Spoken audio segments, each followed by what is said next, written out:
different. There are enough stories and gift shops to give anyone the sense that the land itself is alive. I don't know if that has anything to do with what is happening, but maybe someone here is from Colorado and can help us connect the dots. Faye and I are currently at the cabin. It's day 4, and we're planning on leaving today, but things have gotten very strange around here, and it looks like we're going to be here for a while longer. We have enough food and water, and the heater is in stellar order, but the Wi-Fi is terrible at best, and there is virtually no cell reception. We feel isolated. I'll try to respond to the comments, but the internet dips out for hours at a time up here. The first weird thing that happened was the snow. There was no snow in the forecast, so we packed light, but on the first night here, just our luck, a blizzard pounded the whole area. My little Corolla is basically a brick on ice outside, and there's no way I'm gonna make the 6-mile drive down the mountain to town. I blame myself for trusting Colorado in spring. After a day, Thursday, of lovely hiking and sightseeing, some really unsettling stuff started happening. When we returned to the cabin just before dark, we found an enormous deer catcher dangling from a tree about a dozen yards from the back door. This wasn't the kind of thing you're imagining, the kind you buy from a novelty shop. The thing was made from twigs and twine, and it's about 3 feet in diameter. Absolutely humongous. Neither Faye nor I were stupid enough to touch it. We're veteran horror movie fans. We know that's how you get cursed. If the snow melts a bit, I'll get back out there and snap a picture of it and post it here. That night while we were eating dinner, we heard a bunch of noises in the woods outside. Twigs crunching, leaves rustling, etc. This isn't unusual because we saw some elk and deer on our hike, but the sounds were slow and purposeful. They stopped and started and were rhythmic, like someone was casing the area in a crescent shape around the cabin. I used my really bright tactical flashlight to look outside from the porch, but there was nothing. We stayed in all day on Friday and just cuddled, hung out, and played some of the board games that we brought and some of the Super Nintendo games they had in the cabin. Donkey Kong Country 2, I have considered stealing, because it's the greatest game ever made. It snowed again, and after dark, we started hearing more noises. Around 1 a.m., Faye woke me up and told me she was hearing a voice outside. I strained to listen and thought I could make out the sound of a man crying very far away, but his voice was drowned out by the wind, so I wasn't absolutely certain of what I'd heard. We went back to sleep, but again around 4:45, we heard him more distinctly and closer. He sounded like he was calling for help, but he would dip into another language that I've never heard before. We called the ranger station at the bottom of the hill using my cell phone, and they told us that they'd get up there and check it out. We never saw them, and I doubt they ever came. On Saturday, shit got really scary. It snowed again in the morning, and I stopped getting service for most of the day. Faye and I watched movies and tried to Skype with her family, but that didn't work. She went to sleep early, around 8, while I did some photo editing on my laptop in the living room. She woke up crying hysterically. When I asked her what was wrong, she said she'd had a dream that she was lost in the woods outside and something was following her. I cuddled with her until she fell back asleep, and eventually I drifted off too. Faye woke me up at around 1 a.m. She was absolutely beside herself, and I've never seen her so afraid in my life, and just the look on her face really unsettled me. She told me that she'd heard the man outside again, but she recognized the voice. She was absolutely convinced that it was her grandfather's voice, and he was wandering around outside begging for help. Faye's grandpa died when we were seniors in college 4 years ago. I told her that she was dreaming, but then I heard the voice too. I never met the guy, so I wouldn't recognize his voice, but it did sound different from the one last night. It sounded older.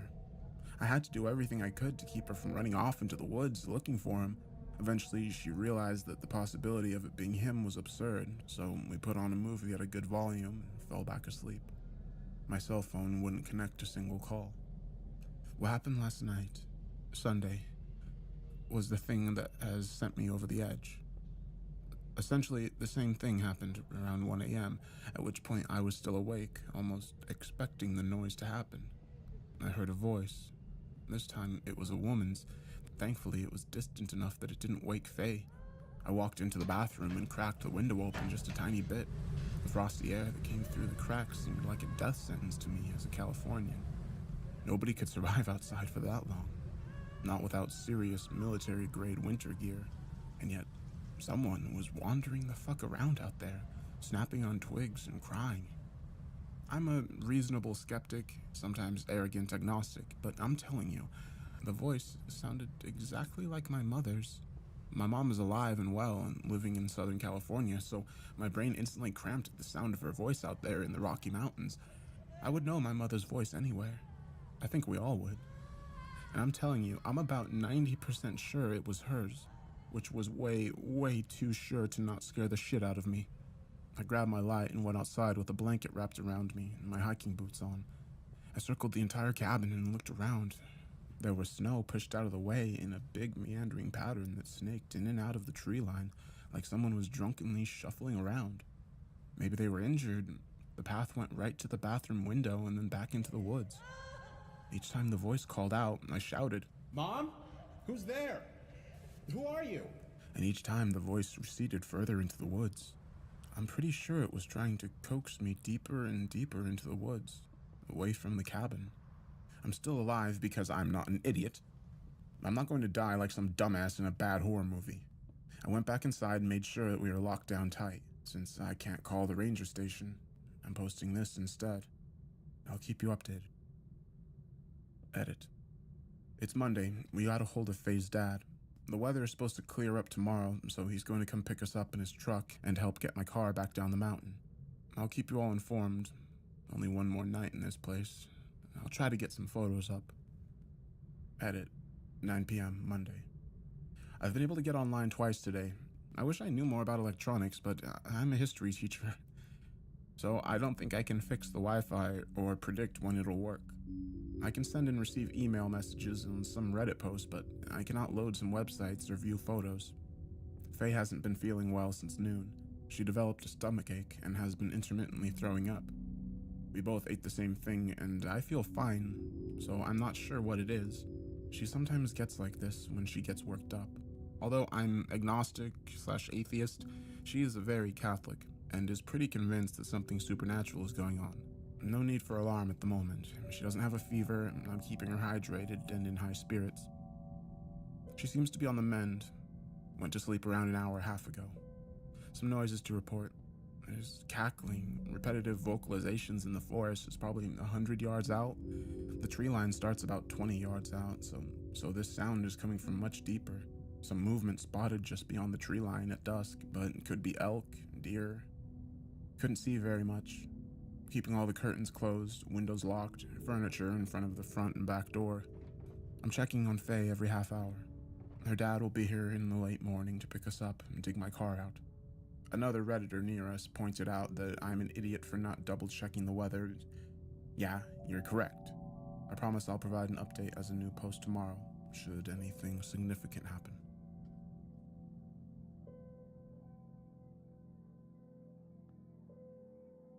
Sorry for the delay, everyone. Faye's dad picked us up in his truck. He brought his buddy with him, who's now following us in my car. A lot of things happened last night. Some things I won't share because I'm not sure how to interpret them yet. I'm not even sure I understand what happened, but here are the most important things. I also managed to get some recordings. I tried to stay awake last night until 1 a.m. because over the past few nights, that's the approximate time that the noises changed from rustling and branches cracking to voices. I didn't make it. I fell asleep on the couch with my laptop open, waiting for the Wi-Fi to come back. I think this was about 12:30 a.m. I woke up around 1:15 a.m. to a muffled voice. In my sleepy daze, I struggled to figure out where it was coming from. I thought it was just outside the living room window, so I sat there quietly trying to make the words out. It was a woman's voice and said things like, "A few days. It's not mine. I'm not alone." I got up and peeked out the curtain. I didn't see anyone, but then the voice said, "Okay." and I knew the voice was Faye's. As I mentioned earlier, my fiancé has an undiagnosed sleep disorder and has extensive sleep talk, sometimes sleepwalks. She has had pronounced night terrors since she was a little kid. I'll post a story about that someday. I walked into the bedroom to find Faye sleeping on her stomach as usual. She didn't say anything else as I came in. Two things really disturbed me about this situation, though. The first is that she appeared to be having a conversation with someone, which is actually quite common for her, but the person she was conversing with was interrogating her, asking her questions about herself, me, the cabin, etc. Second, in her sleep, Faye was imitating another voice. It wasn't hers that she was speaking with. She was alternating pitch and tone to sound like a different person. My modus operandi is to not wake her up when she has sleep disturbances. There's a story behind this. Expect one someday. Instead, I gently rub her back and hair, which calms her and puts her back to a restful sleep. I did this for a few minutes, but then there was another voice, off in the distance outside. I got up and walked to the window to listen. I think this was the first time that I really felt scared enough that I felt like we were in real danger. It was a child, singing in the dark. I couldn't really make out what he was saying, but I am certain that it was a child. It was probably 6 or 8, trying to sing a song. And the snow had abated for a while now, and the stars were notably bright. So I could see all the way to the rim of the forest. It's about 20 yards out. There was a figure standing there just past the first trees, back facing me, looking up at either the moon or the tops of the trees. It stood so still that I convinced myself that it was a tree stump or something. In a few minutes, it was no longer visible. My skeptical nature compels me to be reasonable and say my eyes were playing tricks on me. When I turned around, Faye was sitting straight up in bed, eyes closed. She does this a lot in her sleep. She craned her neck and said something like, "Don't let them in." or "Don't let them inside." she was still doing the weird voice, so I woke her up. Faye and I sat in the bedroom with the lights on, talking about what we should do. I tried to get online to send an email to her parents, but of course it doesn't work when you need it. We agreed to stay in the same room and try to fall back asleep. At one point, I got up to get her some water. She hadn't vomited in several hours, and she was feeling better. And out of the kitchen window, I saw flashes of pale light. They weren't like the flashes you'd see when someone walks through the woods with a flashlight. They were more like if someone had a lantern they could slowly turn on and off. I flicked on the porch lights to the front side of the house, hoping that it would discourage anyone from trying to approach, but as I walked back to the bedroom, I saw the distinct outline of a person through the window curtain in the living room. They were pressed against the glass with their hands on it, trying to peer inside. Since it was dark in the living room and bright outside, I could clearly see their silhouette. I shouted and approached the window, but the person ran off before I could pull the curtain open. Faye slept soundly, but I continued to hear voices outside, different ones on and off all night until dawn. I wrote several of them down. I couldn't sleep, so I camped out in the living room. I kept the bedroom door open so I could hear Faye if she started talking again. The voices would go away for hours and start back up again. At one point, I fell asleep, but I was awoken by the sound of a light switch flickering on and off. From the couch, I could see the light from outside going on and off in patterns of 5. I couldn't explain why this disturbed me so much, but it did, and I imagined some kind of horrible creature standing in my house somewhere, flipping the switch up and down, smiling. My first instinct was to go check on Faye, and I nearly had a heart attack when I saw that she wasn't in bed. I started calling her name and pacing around the house, looking out the windows to see if she was outside. When I looked out of the kitchen window, there she was, sitting on the hood of my car about 30 feet out in the driveway. Her back was to me. She was staring off into the forest. She was absolutely rigid, just the same way she sits up in bed when she's asleep. Faye has sleepwalked all over the house back in California, and I found her in the kitchen and downstairs hallway in the living room, but she's never gone outside. I shouted her name from the kitchen, but the second I did, Faye jumped off of my car and dashed into the woods at full sprint. She never looked back at me. I started flipping out and screamed her name over and over again. I screamed to grab my boots to go after her, but the second I pulled the front door open, Faye called out my name from behind. She was standing in the hall, looking confused and asking me what was wrong. Apparently she had been in the bathroom. In my masculine crusade, I guess I'd forgotten to check there. I looked out at my car and into the forest, and honestly, the first thought that came to my mind was, "You clever motherfucker." Needless to say, we stayed up the remaining few hours until dawn, intermittently writing down the voices we heard, which faded away and became less frequent with the passage of time. Here's the list of voices we heard. I will return to Colorado, but fuck Pikes Peak. Man's voice, vaguely familiar, but couldn't put a face to it over the past several nights. Hello? Oh, God! Look at it! Hello? A woman's voice. It sounds... It... Watch! Oh, my... Whoa! My... It's very dark. See those lights? I'll come down there. Lay it on the ground and turn it. She talks in her sleep. She's talking to me now. Stop! Look at the windows. Do you see it? What? The box is still on the ground. They never found it. They're there. Right here. Oh, they found it.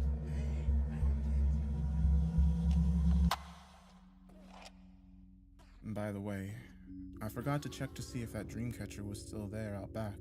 You're welcome to drive out there and look for yourselves, though.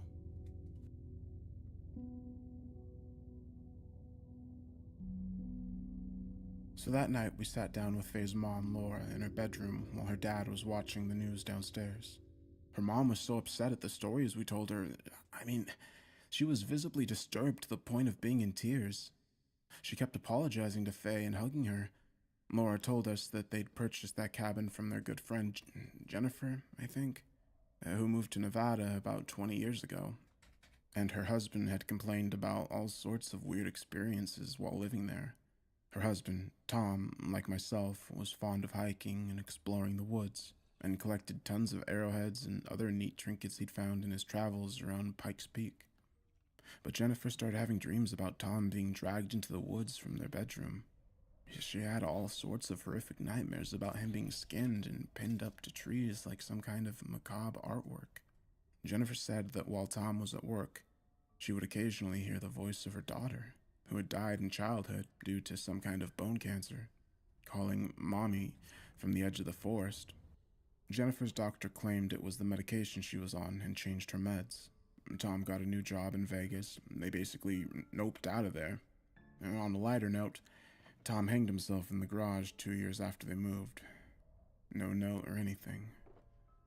Anyway, Laura, Faye's mom, and Greg, Faye's dad, only used the cabin as a getaway in summers. Laura never experienced anything beyond weird feelings while she was there, and she chalked that up to all the crazy stories Jennifer had told her. Greg, however, who suffers from PTSD-related nightmares, occasionally experienced exacerbated sleep disturbances in the cabin. Over the years, he became reluctant to go there and claimed that all the things he'd seen in Vietnam came back to him when he slept there. Allegedly, some of the people he killed would come back and talk to him in his dreams at the cabin. The last time he stayed there, he woke up in a dream to find a few of them sitting in his bedroom with him, maimed and rotted. He privately maintained to Laura that he also heard their voices in the forest, crying and begging and screaming for their mothers. Oh, and guess what time he always heard them? Laura told us that she honestly didn't believe there was anything wrong with the cabin. Faye was extremely pissed and let her have it. They kind of ended our visit on a bad note. Later that night, I was up reading, and Faye was asleep next to me. She always falls asleep before me. That girl could fall asleep on a pile of rocks. She started mumbling in her sleep, so I listened carefully. Never. No, I wouldn't. On the mountain. Can't. What? His name? We don't know you. No, it's Felix. My name. About 2 hours later, she woke me up by nudging me in her sleep and saying, Tell the man in the hall to leave. This set me over the edge, so I got up to go to the bathroom and get some water. I didn't find anything strange. I had a very hard time falling asleep, though. This morning, we heard back from the guy who went up to the cabin to check for gas leaks or carbon monoxide, at the behest of a few scrupulous Redditors. The guy mentioned that radon is a really big problem in some of these old places in the mountains. He's some kind of super badass handyman with all kinds of equipment, so he wrangled up one of the peak rangers and they went into the place together. Apparently, there were tracks all around the house, a dozen pairs of them, like a large group of people had wandered around looking in windows. All the windows and doors were sealed the way we left them. When they got inside, some stuff was moved around and the silverware drawer was emptied onto the kitchen floor and turned upside down. The power was completely dead. The weirdest thing was that there was water all over the bed and on the floor, but our guy checked for leaks in the ceiling and bathroom pipes. Nothing. Nothing had been stolen from the house, not even food. Some old clothes in the bedroom closet were strewn out across the ground, but nothing stolen. Like maybe someone was trying them on or smelling them. The ranger said that there were legends about the mountains. Something about things that sort of act like people, but they come out of the old abandoned mines. Greg's friend couldn't remember the name the ranger gave them. It was a native language. I asked Greg to ask the ranger about the sounds I heard, specifically the wachu, wachu, wol, and he said it's a widely recognizable chant, but he doesn't know what it means. Does anyone here have any idea? No radon, no carbon monoxide, no gas. The place is all electric. He checked for mold and said it was unlikely that there would be any all the way up there. He did say it's possible that there's some kind of electrical problem, and that this can sometimes cause people to feel unsettled and maybe have hallucinations. He has some kind of Geiger counter or gadget that detects issues like this, but it was broken when he tried to use it. I'm going to keep a close eye on Faye. She's still shaken up about all of this. And if there's anything left to report, I'll let you know. Update, 4/21/2016. We have begun hearing voices outside of our home. Faye is really upset and feels like I might have exacerbated the strange circumstances by giving them widespread exposure online. I'm gonna go dark for a few days and see if that helps. Don't worry about us. We have a few close friends looking out for us. They know the entire story. Hey everyone, I just wanted to make a quick update, as promised, because Faye and I are flying back to California shortly. Faye is back to normal, is feeling great. I watched her eat a huge plate of chicken parmesan yesterday. The first thing I should mention is that Faye's father was very reluctant to talk about the cabin or the weird experiences we'd had there. He kept trying to change the subject and was generally in a bad mood, which is pretty normal for him. He's a really grumpy Vietnam vet and has been in the army since he was young. His personality is exactly the way you'd imagine it. Faye asked him bluntly, If something is wrong with that cabin, why would you let us go up there in the first place? and his response was, "Talk to your mother." Faye and I flew back from Colorado on Wednesday afternoon. She slept the entire time, despite the noise, which amazed me. I can't sleep on planes because I'm absolutely terrified of flying. I'd rather stay another night in that cabin. When we got home, I ordered pizza and she wolfed it down. Her appetite has returned in full force, which is great news. I mentioned this in my original post, but Faye has an undiagnosed sleep disorder. She has pronounced night terrors and sleep talking, and the occasional sleepwalking. This disorder lies dormant 90% of the time, but it tends to flare up when she's under a lot of stress. If we're moving, if she changes jobs, or if a relative dies, I can expect a night of horrifying talking and odd behavior. Needless to say, our experiences at that cabin have set Faye on edge. Although she's in high spirits, she's still afraid at night. I am too. That night after pizza, she fell asleep on the couch while we watched Wedding Crashers. At around 10 p.m., the movie ended, and I turned the TV off. As I brought our plates to the kitchen, I passed the stairwell and heard a faint noise from upstairs that sounded like a man sighing. I shrugged it off and woke Faye up. We brushed our teeth and went to bed. Faye talked in her sleep a lot that night, and it started around 1 a.m. I woke up to her calling out, What did you do? and Do you need any help? then laughing. This isn't really unusual for her. She babbled occasionally, said a few funny things. I woke up again around 4 a.m. and heard her talking, but this time she was doing something she'd never done before. We've been together for almost 5 years, and not once has she ever whispered in her sleep. But now she was whispering with her back turned to me. For a second, I thought somebody was lying on the floor at the edge of our bed, talking back to her. This disturbed the shit out of me, so I sat up and leaned over her, trying to listen in the dark. The only thing I heard was her discernibly say, "Shh." I asked her, "Faye, what are you talking about?" And she didn't respond. I said, "Who are you talking to?" And she replied, Don't. and nudged me. Another unusual thing happened around 5:45 a.m. I woke up to Faye getting back in bed. She hurried into the bedroom from the hall and got back in bed quickly, making zero attempt not to wake me. First of all, Faye doesn't get up. Ever. She sleeps like a dead horse, and even if she went to the bathroom in the middle of the night, which she never does, the bathroom is not down the hall. It's in our bedroom. When I asked her what she was doing the next morning, she claimed to have no memory of it. I spent all day Thursday thinking about why Faye was still acting weird. I was the one who found the dream catcher and got close to it. And I was the one who interacted with the voices at the cabin. Then I remembered something. On our last night in Colorado at her parents' house, Faye got back into bed around the same time, 5:45 a.m. I barely remembered because I was half asleep, but the image returned to my head. She'd been getting up really early for a few days. So last night, I set my phone's alarm to vibrate, and I put the time to 4:45 a.m. In the middle of the night, Faye started talking again. This time, she was doing the same thing she did at the cabin, changing her voice to sound like someone else. In 5 years, she's sleep-talked a bunch, but she never whispered or changed her voice until recently. She said a few things, which I tried to commit to memory. La. La. La.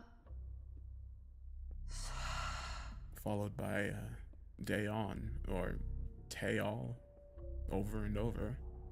He's still in the trees. Where were you? I looked for you. And Ooh, it's time.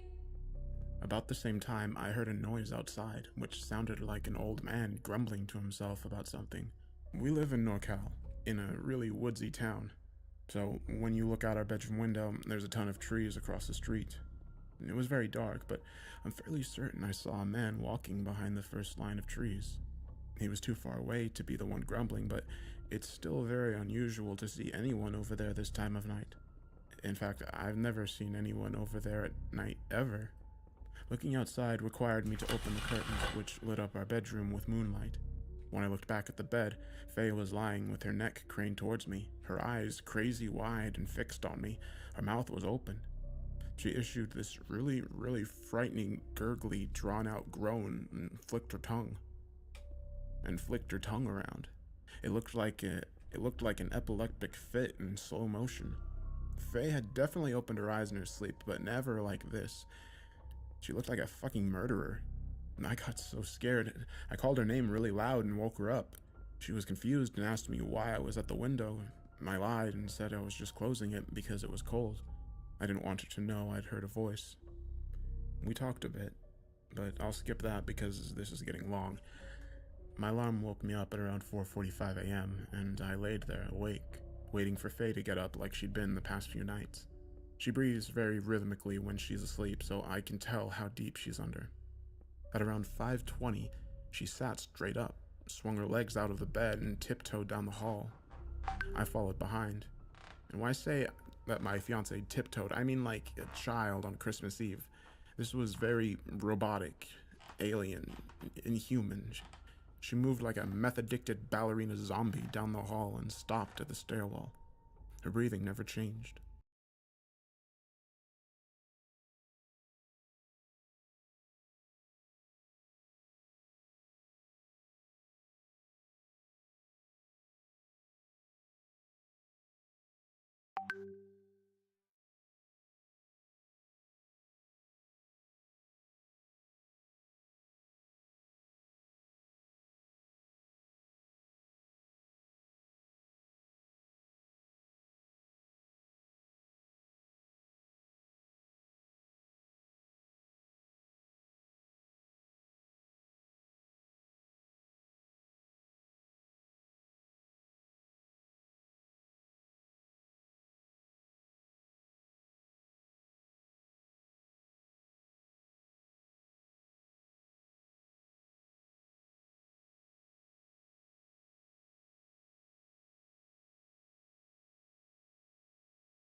I just stood there in our bedroom, poking my head out into the dark hall. Faye looked down the stairs, still standing rigidly on the balls of her feet, swaying to and fro slightly. She did some weird shit. She touched her face slowly for several minutes, touched the banister, touched the wall, flicked the lights on and off a few times, all the while maintaining her perfectly regular coma breathing. Then she reached an arm out like in the motion of a bicep curl, stretching her fingers and wiggling them, then curling them, her hand and her arm back up to her face. I watched her do this motion for about 4 minutes. It looked like she was testing the limb, as if she'd never used it before, but then I realized she was actually communicating with someone on the first floor of the house. She was making a come here motion. With full confidence that Faye was sleepwalking, I walked into the hall and leaned over the half wall that overlooks the living room. It was totally dark down there. I couldn't see anything but the clock on the cable box. Faye stood there waving, smiling, making gestures, and then touching her face and pulling gently on her hair. I carefully ushered her back to bed and talked to her softly, trying not to actually wake her. She didn't resist, she never does, and we went back to sleep without another word. I have zero clue what the fuck is going on. I told her this morning what she did, and now we have a doctor's appointment for her at 3 p.m. today.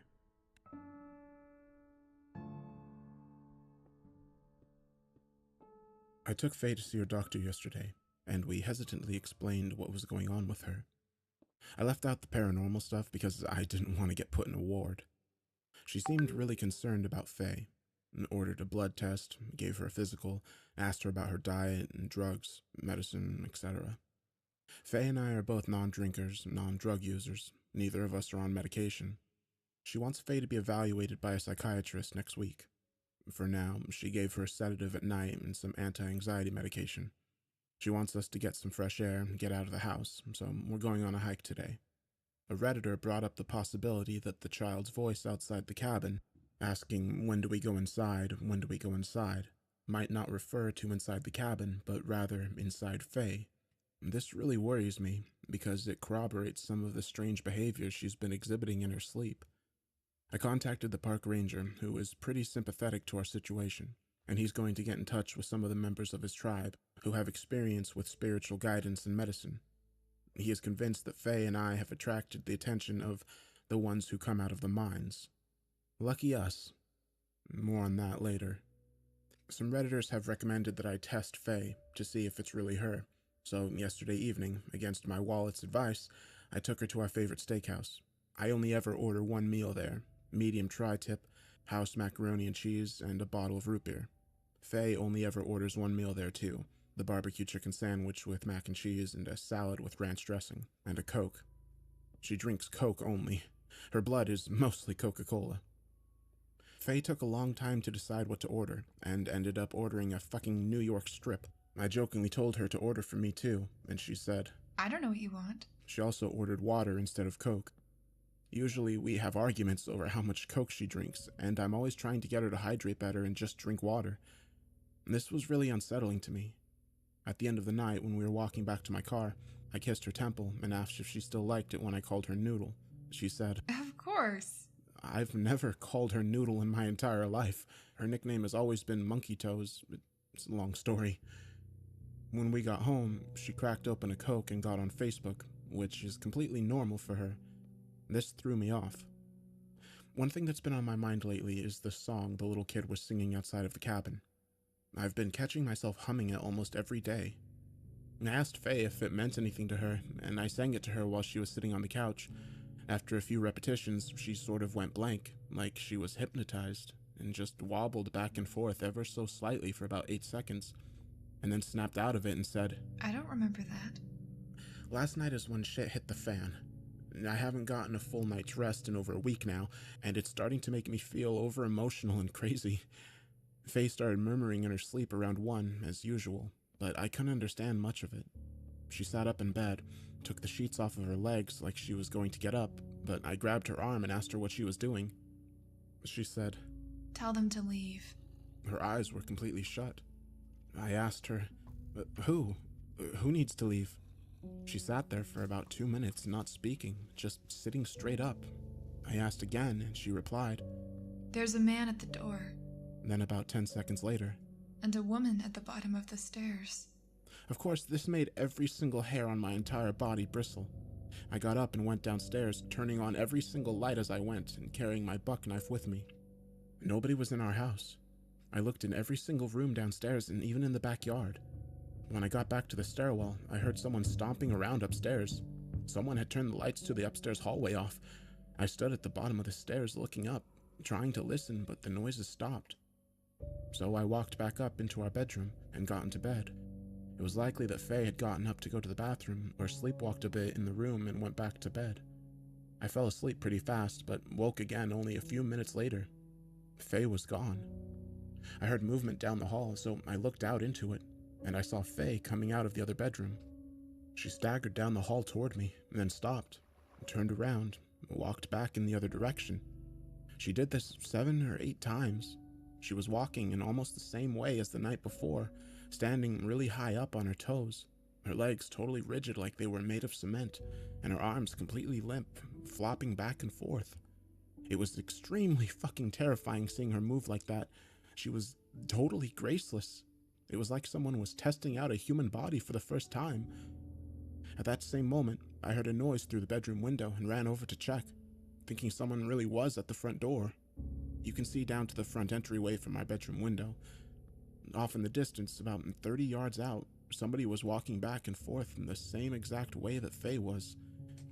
He was humming loudly and intermittently singing. The song sounded like the one I sang to Faye earlier, the one the child sang outside the cabin. I ran back into the hall, woke Faye up, and brought her downstairs. I opened the front door to get a better look at the man, but he was gone. Today, at the behest of a few Redditors, I asked Faye if she'd ever been to that cabin before we visited. I don't know why I never thought to ask her this before. She said nothing about it when we stayed there for several nights. She was hesitant to answer me, and eventually admitted that she'd been there once when she was 14. She and her parents went snowshoeing up in the mountain. A few hours later, I emailed her mother and asked the same question. She told me that Faye had gone to the cabin multiple times as a child, but stopped going when she went to high school. I can't figure out which one of them is lying to me. Because so many people have questions about Faye, she has agreed to do a filmed interview. If you post questions for her, I will film her responses and post them back here within a few days. I haven't told Faye this, but I'm thinking of going back to the cabin and meeting with the ranger. He wants to do some ritual with the dream catcher we found, if it's still there, and he says that he will bring his friends and try to cleanse the house and the surrounding area. This will cost me like $500 just to fly out there, but if this shit gets any worse, it might be worth it. Edit. A Redditor sent me a private message telling me to investigate the guest room to see if Faye was doing anything in there. It turns out she was.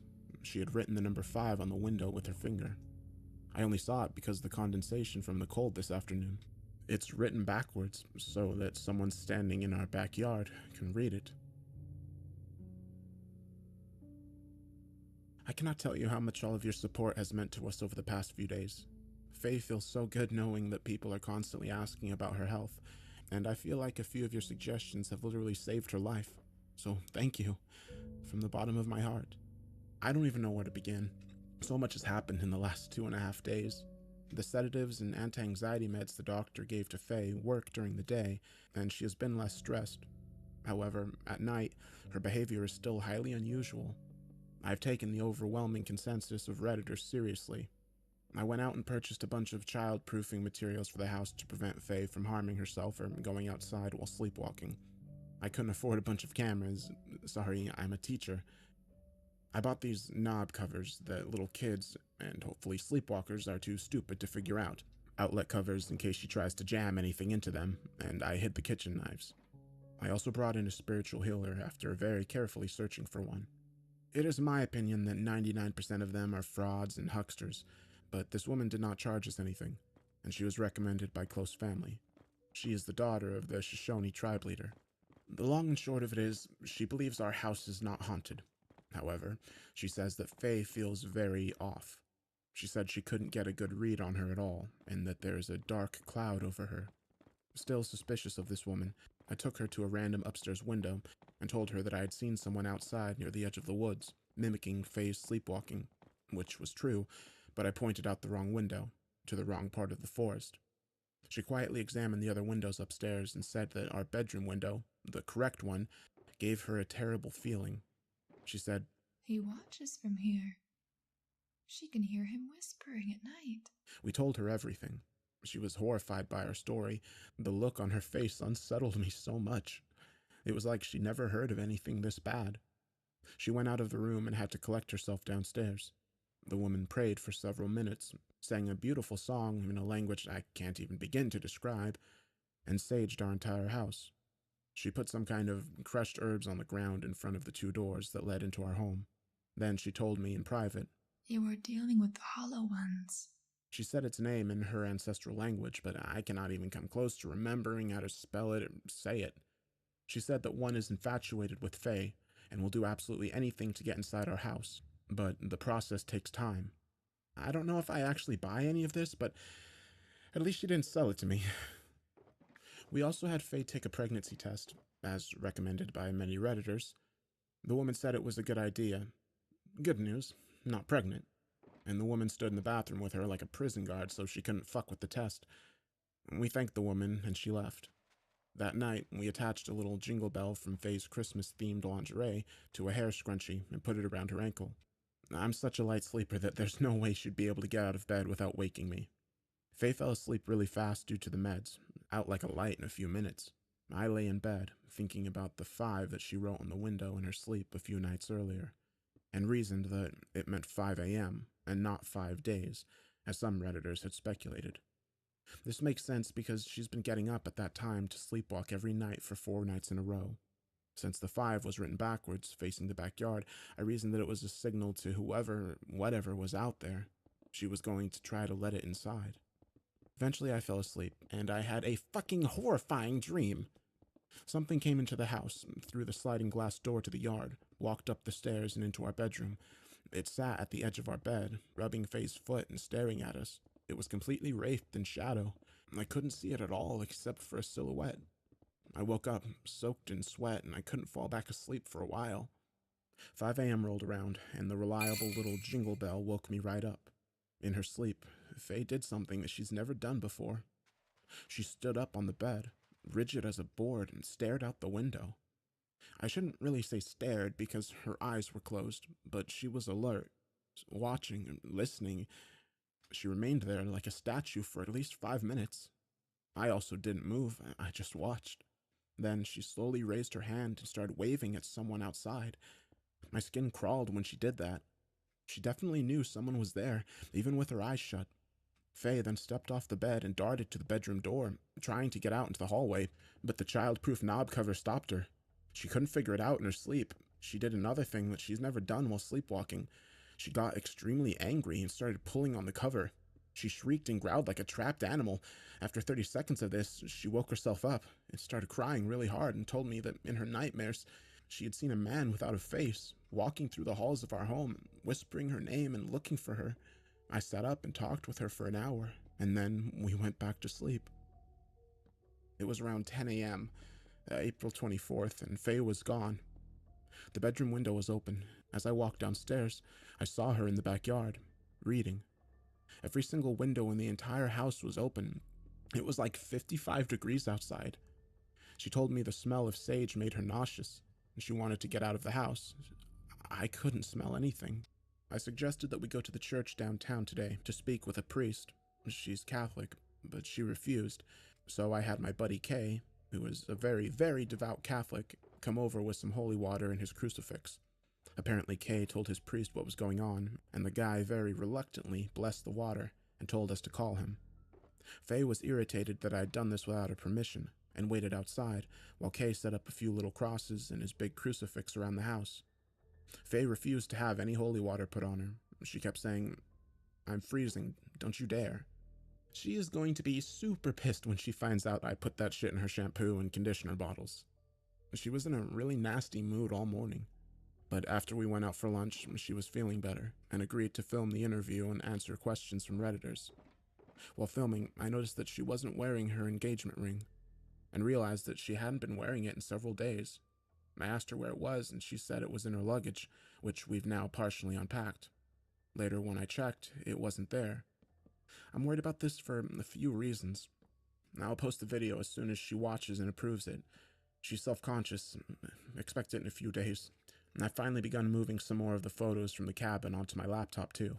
I cannot bring myself to listen to those voice recordings yet. Flash forward to last night. I got up at about 1 a.m. to pee, and I knocked the bell scrunchie off the bed. Faye had taken it off and was gone. I got angry and scared at the same time. I found her sitting on the stairs, looking down into the dark, spreading her arms open like she was trying to get a child to climb up the staircase for its first time. She was smiling with her eyes closed. As I usually do, I gently got her up and walked her back to bed. When I laid down next to her, she leaned over, with her eyes still closed, and said, "They're gonna kill you." And then licked my face. I called her parents today to arrange a flight back to Colorado. They're paying for it. Her mom, Laura, admitted to me that something had happened to Faye as a child at the cabin. That is where her sleep disturbances started when she was 5. I've had enough, and they can tell. They spoke with the ranger at Pikes Peak again, and he's arranging for me to meet with him and his buddies from their tribe, who knows the entire history of the area, and all of the hauntings that other visitors have reported. Faye will be staying with my 2 best friends, R and Jay's fiancée, A. I've known all 3 of them since high school, and they're completely informed about all these events, and they will guard her with their lives. In short, I'm going back to the cabin, alone. I'll update soon, but no matter what happens, I'm not going to drag this out any further. Edit. Folks, I won't be at the cabin alone. I'm meeting the ranger and his friends there. His 2 friends are from his tribe, nation, sorry, I don't know the correct terminology, and they are healers. They know all about Pikes Peak and the ongoing situation. I'm not going out easy. Update. I dropped Faye off at my friend's place. They'll take care of her. Heading to the airport now. No idea when I'll get back on. I'll try tonight if I'm not too tired after landing. Update. 4:26, midnight, Colorado. I met Faye's parents, exhausted. Talked to her parents extensively. Got word from my friends. Faye started feeling really ill, wanted to go home. They moved the whole posse over to our house, which has been saged, blessed, protected, and covered in holy water and crucifixes, and she is allegedly doing much better. Richard and Jason's fiancée, Allison, are all sleeping over for a few nights to ensure Faye is all right. Heading to the cabin tomorrow morning to meet the ranger. Update. 4:27, 9:45 a.m., Colorado. Leaving in 1 hour to go to the cabin. Oh, no, wait, sorry. I said it was the 27th. It's the 26th. Update. 4:26, 5:15 p.m. Spotty bullshit Wi-Fi. Snowing like crazy up here. Met with the ranger, investigated the cabin. Nothing unusual inside except a lampshade removed from a lamp, which he claims was not like that when he came in there a few days ago. His friend will be here tomorrow morning. I'm alone for tonight. I went outside for just a minute when it was still light to grab some things from the truck. I heard 2 voices. Update. 4:27, 9:12 p.m. So much has gone down. I'm so terrified and sleep deprived. I'm writing a huge post about it now with everything that's happened. I'll post it tomorrow morning because I know I can't finish it tonight. I'm gonna fall asleep in my chair. Sorry to keep you waiting. It's been an interesting few days. I have so much to say, so I'm going to try to be terse. Sorry that it's taken so long to report. I really am trying. All of your questions and analysis of these events have really helped us through this struggle. Some of your observations are what brought me back here to Colorado. I landed in Denver International Airport 2 nights ago and stayed with Faye's parents in Arvada. While there, we all sat down and I basically forced them to tell me what was going on. A Redditor pointed out that Laura, Faye's mom, appeared to be lying or hiding something. Another Redditor asked me if Faye had ever been to the cabin before, since her family owned it for almost 3 decades. I'd never even thought about this. When I asked Faye, she said no, and that her parents just used it as a getaway a few times a year. Faye's mom told me that she'd been there multiple times when she was little. This time, Faye's parents told me a different story. They claimed this was the truth. Faye had been to the cabin as a toddler a few times. When she was 5, something happened to her. While Greg, Faye's dad, and Faye were outside playing in the snow, Faye wandered off towards the edge of the forest to look in. She was following a voice. Greg was building a snowman and keeping his eye on her. They were only a few dozen yards apart. Allegedly, Greg heard Faye talking, answering questions, but he couldn't hear anyone else talking. He started walking toward her to bring her back, and he heard her say, Faye. No, it's Faye. I can't see you. A moment later, little Faye began shrieking and crying, and she went stiff as a board, and Greg had to pick her up and haul her back inside.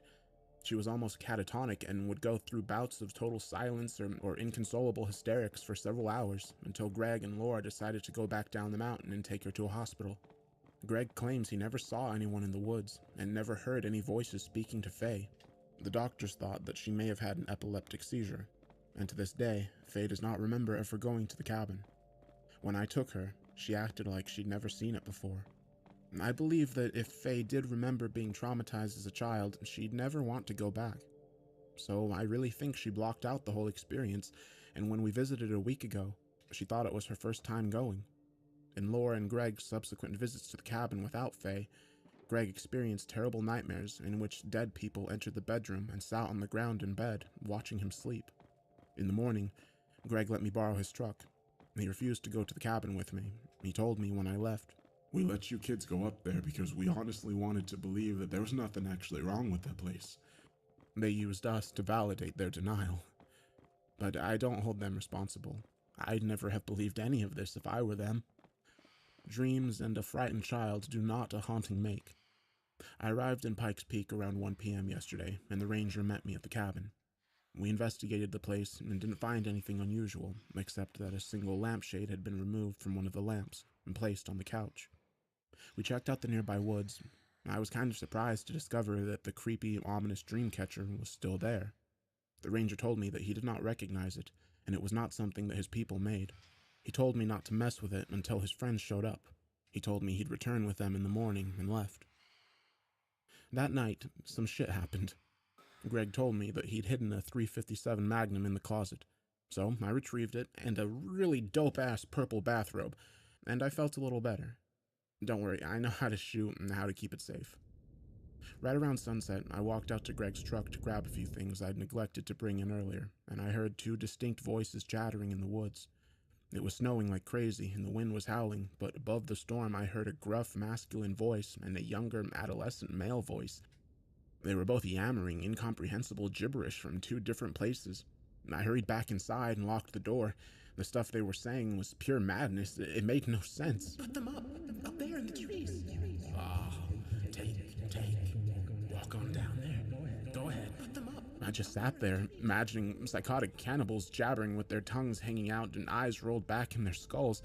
I figured they'd come out of the woods as soon as it was dark. I tried to reach out to Faye back home, but my phone wouldn't get any reception in the cabin. The storm was too strong. I tried to play video games on the SNES, but I was too distracted by all of the sounds outside. Every single noise the blizzard produced caught my ear, and so my imagination manifested all kinds of horrible creatures slinking around out there in the dark. When I finally went to bed, the wind died down a bit, and I heard a few more voices. There was a distinct, high-pitched wail that echoed across the entire mountain. There was a child crying, saying something like, "Put me down in the hole. It's so deep. You can crawl." but his voice sort of glitched. It would suddenly become deeper, as though a grown man were doing an impression of a little kid. I also heard someone hacking and vomiting and crying, begging for help. I didn't fall for any of it. I'm 28 years old, and this is the most afraid I've ever been in my entire life. Even with Faye walking around like a fleshy marionette and calling out to a presence in the dark of my own home. Around the time I was getting into bed, approximately 12:45 a.m., there was a gentle tapping sound on the window in the living room. It was soft, like a neighbor who was reluctant to bother me. I stood there in the bedroom with the door open, holding my breath, trying to figure out if I'd imagined it. Then I heard it again. So I crept down the short hall and peeked around the corner, just in time to see a figure walking past the windows and toward the front door. With the curtains drawn, I couldn't make out anything but a big shadow. Then it knocked on the door. It was a gentle knock. A man's voice called out softly. "Hello?" I just listened intently and tried to keep silent. Eventually he knocked again and said, "Hello? I need to speak with you." He was speaking through clenched teeth. He was either extremely cold or extremely angry. I very carefully stepped back into the bedroom to grab the gun, but the goddamn place is so old, the doors creaked. I barely tapped the bedroom door as I passed it, and it squealed like a dying pig. Then the man outside said, just above a whisper, I know you're there. For just a moment, in my lethargy, I considered the possibility that it was one of the ranger's friends, or maybe someone else who lived on the mountain. I was never going to open the door, but stupidly, I figured talking to it couldn't hurt. I say it because I immediately stopped believing that there was a human being on the other side of the door the moment I opened my mouth. I said, Who the fuck is it? as assertively as I could. The second I stopped talking, whoever was out there repeated my question while mimicking my voice accurately. It almost sounded like an echo. Then he said, May I come in, please? His voice sounded a little shaky, but it definitely sounded like me. Unnervingly similar to me. But he was still clenching his teeth, so I could hear the difference. I pointed the gun at the door. It was dark in the house, so he couldn't see what I was doing through the curtain, and said, If you don't get the fuck out of here right now, I will blow you in half. For those of you who don't know what a 357 can do to a person, a slug to the chest essentially makes you into a human milkshake. And that's after passing through 2 inches of oak door. We both just stood there for a dreadfully long time. It started testing out my voice, groaning and whispering and muttering. It said a lot of things, but I only remember a few of them. What's your name? What's your name? A little cabin for the weekend.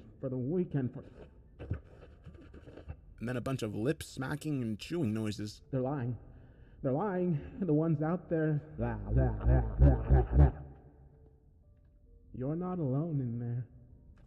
And I'm not alone out here. What's your name? You go up in the trees, down in the hole. That's where you go. Oh, they'll find you either way. The sound of my own voice making these horrific noises and phrases set every inch of my skin on fire. I can hardly describe the physical sensation of fright this intense. It was almost like having a bad fever, hot and cold and wet and sticky all at the same time. I shouted for it to leave and said I was armed. I considered firing off a round, but that's a decision you can't take back. And my number one rule is to only fire when I'm certain I've got a target and a clear reason. I'm proud to say it, I can use my voice a lot better than whatever it was that mimicked me. I'm a soft-spoken guy, but I came down like a fucking hurricane, screaming, I will fucking kill you! He replied simply, in a softer tone of my own voice. I will fucking kill you. Then it went back to babbling gibberish and knocking politely on the door over and over and over. Another minute or two, it suddenly stopped. The last thing it said was, I know where she is. Then it kicked the door, and I mean harder than any human could have possibly kicked a door, and ran off. The boom was so loud, I couldn't believe the door didn't implode on its frame. The thing bounded down the wooden patio and off into the snow. And I swear on my life and honor, it sounded like a horse or some other huge four-legged animal charging off into the woods. A child's laughter rang out. Then everything was silent. Needless to say, I remained in a cat-like state of delirious paranoia for the rest of the night. The storm picked back up, and I did not hear anything else. I spent the whole night debating whether the thing at the door was talking about Faye. I tried to convince myself that it was just yammering more nonsense like all the voices I've heard up here, but the way it spoke that sentence haunts me, even as I record this.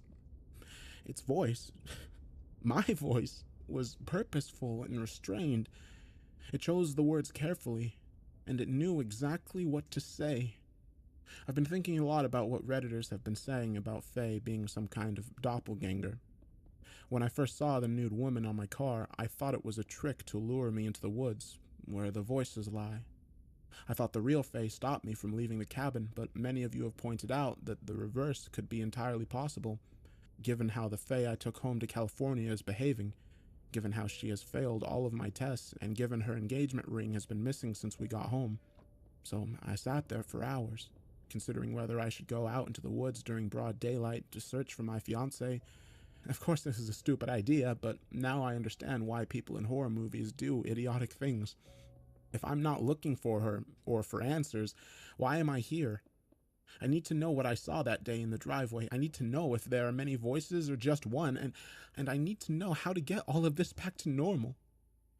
I listened to music on my iPod and desperately tried to distract myself by reading news articles online until daybreak.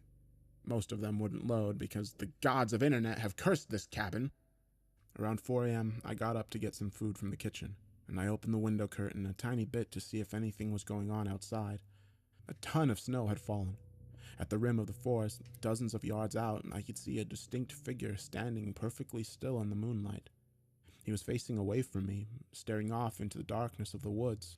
I checked on him every 20 minutes since then. He never moved. When the sun rose around 6:15 a.m., he was gone. I never saw his face. Today, the ranger and his 2 buddies came to the cabin, as promised. They were instantly likable and warm. One of them, T-Way, is a medicine man in his 60s, and was especially cool. The other was his son, Nathan, who was probably just a few years older than me. They told me all kinds of interesting lore about Pikes Peak and the surrounding areas, and then proceeded to tell me a disturbing story that they believe explains the strange activity on the mountain. For the sake of brevity, I will relay this in my next post. The ranger gave me one of his facility's satellite phones to stay in contact with him in case of emergencies. I used it to call Faye, but she didn't answer, so I called Jason and Richard, who are presently caring for her. Apparently, Faye had become inexplicably outraged after taking a shower, threw an enormous tantrum, and locked herself in our bedroom. She refused to eat for the rest of the night. Allison and Jason slept in the guest room, and Richard slept on our couch downstairs, and worked late on his commissions. He's a digital artist. He told me that around 1 a.m., the same time I had my visitor, Faye ran downstairs into the kitchen, eyes closed, and started drinking out of the sink faucet. She then turned around and stared, eyes still shut, at Richard while he sat at the breakfast table. She said, Felix. To which he replied, "He's in Colorado, Faye, remember?" And then she said, We sent him there to die. Then she sat down right there on the kitchen tiles and went back to sleep. I've instructed my friends only to wake Faye if she does anything serious, so they observed my rules and got her back into bed without much of an issue. For all the crazy shit Faye does when she's asleep, at least she never gets violent. The guys put her back into bed easily enough. The next day, Allison bailed on the whole project. She said she was awake all night, listening to Faye whispering through the walls. Faye told Allison about how there was a man in the house, and he was asking about her. My flight home is the day after tomorrow, so I'm going to have to figure all this shit out real quick. I'm going to take a nap. It's nice and bright outside. No voices. Good night. P.S. As soon as I get home, I will put up the Faye video. I know I keep saying this, but I really did not expect to suddenly return to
Colorado.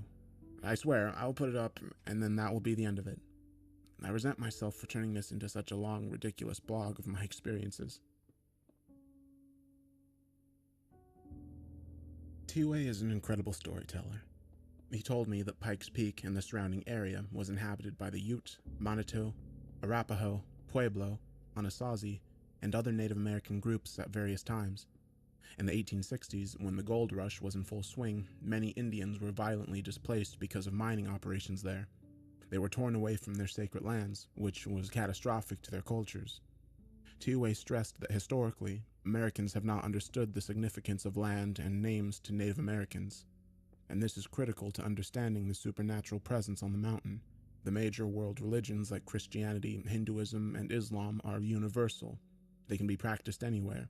You can pick up your whole life and move to Kentucky or Scotland or Istanbul, and you'll still be whatever religion you are.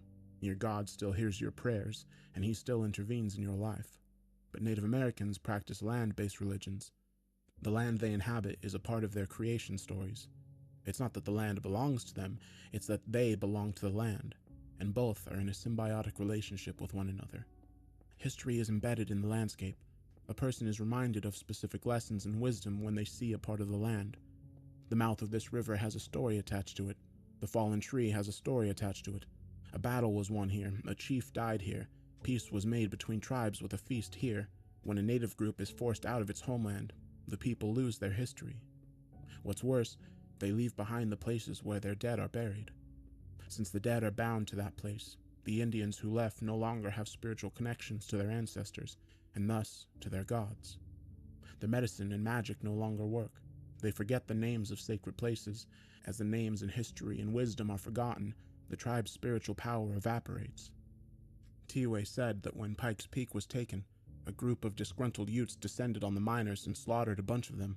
Because of a complex network of alliances and peace treaties, these Utes were punished by another tribe. They dug holes in the ground and slit the Utes' throats. Then they buried them upside down in the holes with their legs sticking out of the ground so that the wolves would feast on their calves. That was supposed to be the end of it. But then something happened. The legend says that these dead Utes arose from the tainted ground one night. Because their flesh had been flayed from the hips down, they looked like walking skeletons. They hobbled into the Arapaho camps and took women and children back up to the mountain. They forced them deep into one of the mines, never to leave again. The howls of women and children have been reported on the mountain for over 100 years now. The Utes and Arapaho engaged in blood feuds, sometimes called mourning wars, for years over this. They exchanged curses, executed and skinned and tortured each other. They stained the once sacred earth of Pikes Peak with rivers of blood. I was pretty mortified by this story. I just kind of sat there with the ranger while T-Way and Nathan blessed the cabin. They burned sage and tobacco inside and outside, and used crushed herb to cover their hands. They made a handprint on every window, and drew small symbols in ash at the top of the front door, inside and outside. They gave me bundled sage, cedar, and hawthorn, and told me to burn it if anyone tried to get inside. It drives bad spirits insane. Then, they provided me with small pouches filled with herbs and blessed objects to wear around my neck and in my pockets whenever I went outside. Nathan gave me a totem that he wears around his neck, and told me to give it to Faye. Then, they sang a really incredible chant in their language. It lasted about 15 minutes. I was blown away. I fucking love these guys. Then, we went outside. I showed them the Dreamcatcher, and they told me that they'd never seen anything like it.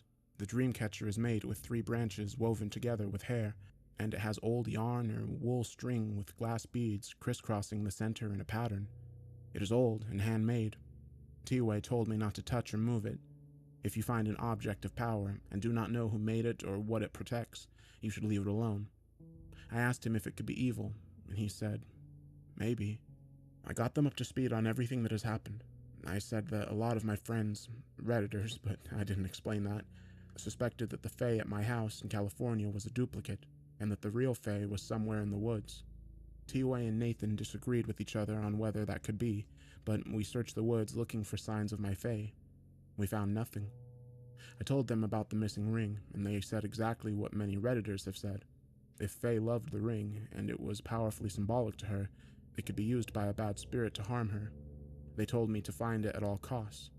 They also told me that if Fae indeed were still here on the mountain, she was certainly dead. And the moment we've all been waiting for. T-Way named the creature that was tormenting us. He said his people called it Atan Eanotogakua, the imposter. Bad spirits inhabit the land everywhere, and sometimes they get the opportunity to use a tragedy like the Pikes Peak Massacre to commandeer a human figure and walk the earth partly mortal. In the case of the imposter, they collect animal and human parts piecemeal wherever they can and stitch them together. This is why they walk strangely, vocalize strangely, and why they never show their face or come out during the day. They cannot pass for humans. I asked T-Way why I always see someone facing away from me at the edge of the forest. He said it's because it does not want me to know its identity. But eventually, the imposter would come for me, wearing Fae's skin, teeth, and hair, and tried to convince me that it was her. When I asked him what it wanted, he said, "Nobody knows."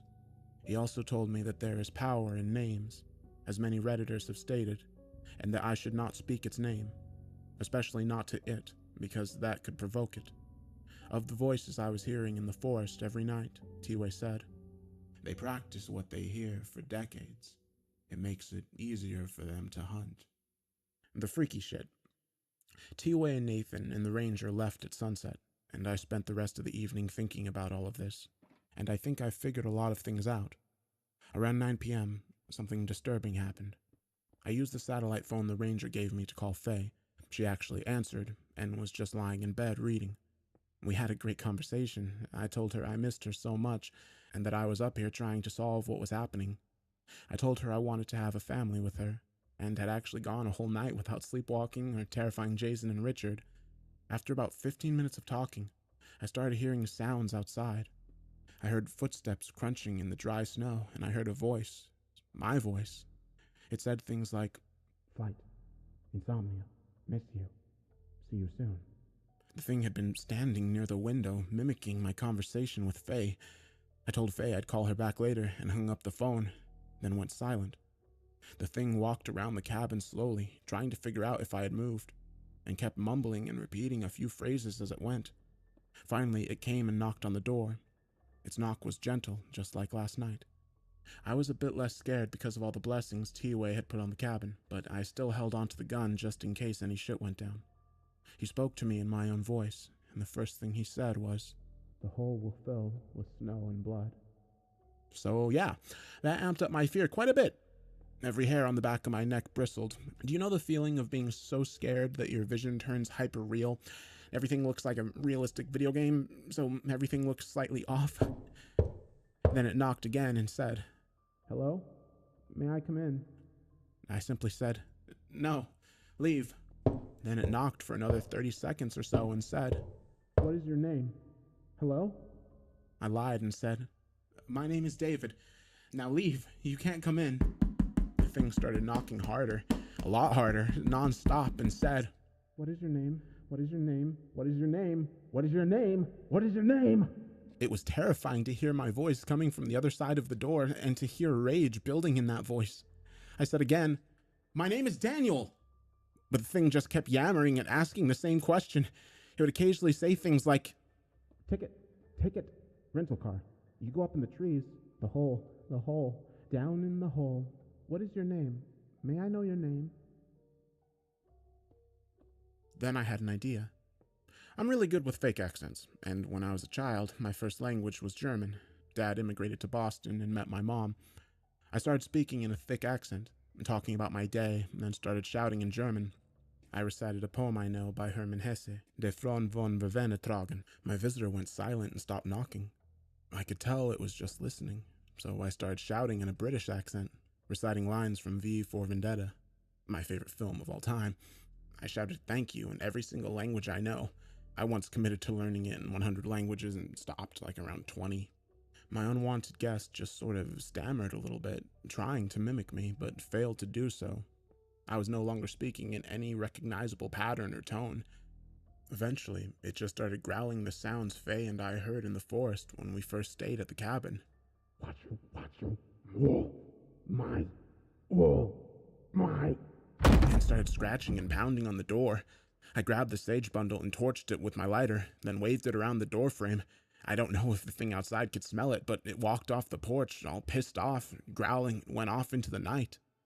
This time, I ran to the window and tried to get a glimpse of it, but all I could see was a very dark, amorphous form disappearing into the trees.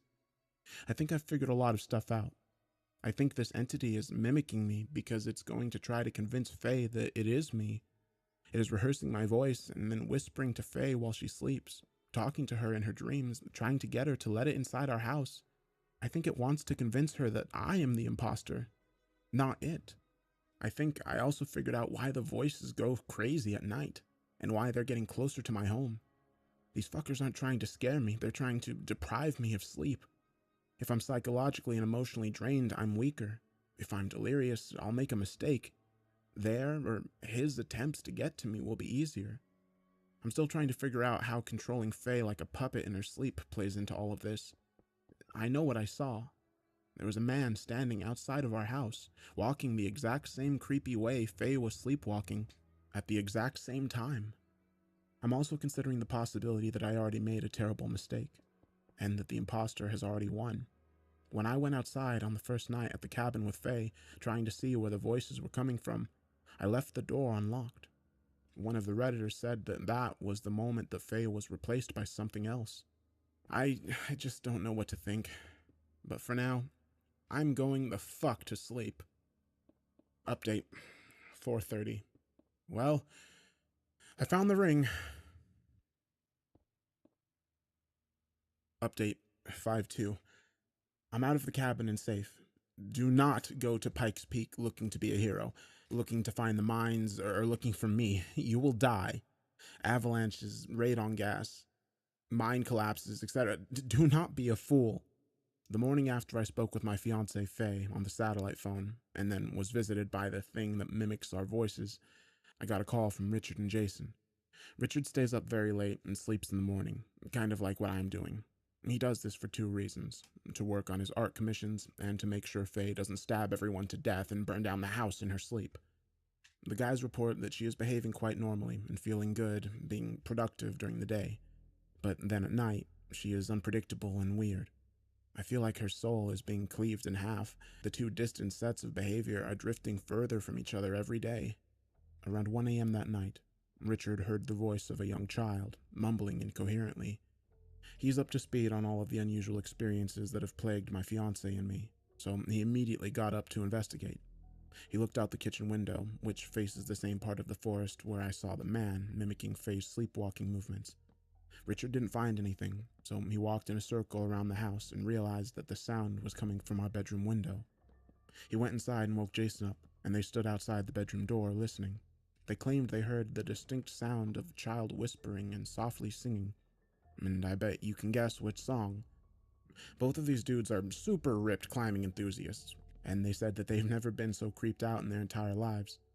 Jason knocked on the door and said, "Faye, who's in there?" And he promptly heard the child go, "Shh," and whisper something inaudibly. Richard pushed the door open and said that Faye was standing in the corner of the room in the dark, facing the wall. She was standing up on her toes, dragging her hands and nails down the wall and talking to herself. With her back turned to the guys, she said, Oh, their skin is so perfect. Which one? Which one? Put him down in the hole. Richard saw something out the window and hurried over to it. Jason stepped inside the room and reached out to put a hand on Faye's shoulder, but she whirled around quickly and covered her face with her hands. Her eyes were open, which is unusual for her when she sleepwalks. Then, and these are the exact words Jason used, she started speaking in the voice of a little kid. She made whining and crying sounds and rocked back and forth on her feet, cradling her arms as though she held a child. Then she turned around and started scratching at the wall again, still whispering in the kid's voice, saying things like, It's Faye. I can't see you. Are you up in the trees or down in the hole? Then she started singing again. Richard ran down the stairs and out the front door, barreling toward the tree line. From the window, he had seen a small child walking around on its tippy toes, flailing its arms up in the air. On the phone, he told me that he could hear it singing while he watched it from the window. When Richard got about 20 yards from the kid, it took off running on the balls of its feet, heading straight into the woods. Richard stayed in pursuit and went in after it. It was too dark for him to follow, and he lost the kid after a few moments. He wandered around for a few minutes, searching the area, and eventually heard the voice of an adult male. Richard said he walked a few steps deeper into the grove and saw a huge man standing about 30 feet away, completely naked, looking up into the trees. There were lacerations or dark pockmarks of some sort all over his body. Now, Richard is about 6'1", 210 pounds, and bulky or muscular. He said that this dude was way bigger than him. He said that the man was perfectly still for several seconds, but then started rolling his head around, cracking his neck loudly, and started making gurgling and mumbling sounds. I guess Richard was paralyzed with fear because he claims he stood there for an entire minute or more before running like hell back to the house. As he turned to get out of there, the man let out a long hello, and as he did, his voice transformed. It became my voice. Richard said that the thing in the woods called out with my voice several times as he fled, wailing, "Please help me, and they're gonna kill me tonight." Jason says that he did not hear or see anything out of the window, only Richard running back inside, ghost white with terror. He said Richard actually cried. While they talked in the living room, Faye sat at the top of the stairs, just watching, wide awake, with a little smile on her face. The next morning, they took her to our psychiatric appointment, the first she's ever had, and I will hopefully hear back on that soon. It kills me that I'm not there with her now. I'm still stuck at Pikes Peak. It's like this place doesn't want me to leave. The ranger station shut down the entire road network on the mountain because of the huge blizzard that rolled in, and there are avalanche warnings. My road out of here is completely iced over, and one part of it has a snow collapse or mini avalanche. Shut up, I'm from California, where God pays attention. I'm in contact with the ranger. His name is Greg, just like Faye's dad, so that's why I avoid referring to him by name in these updates. And he assures me that they're working on getting the roads cleared every time it stops snowing. I missed my flight, but thankfully they gave me a voucher, so now I can just roll into the airport whenever I can. I have enough food to feed an army, and the electricity here is surprisingly reliable, so I'm warm. The Wi-Fi dips out for 5 or 10 hours at a time, though. I'm working on Donkey Kong Country 2 and Secret of Mana on the SNES, while recording about my experiences here in my spare time. Oh, I also slipped on the icy porch steps and fell on my side, so I got this enormous bruise and it hurts like a bitch, but only when I breathe, so I got that going for me. The user asked me if the cabin had a basement. I've never thought to check.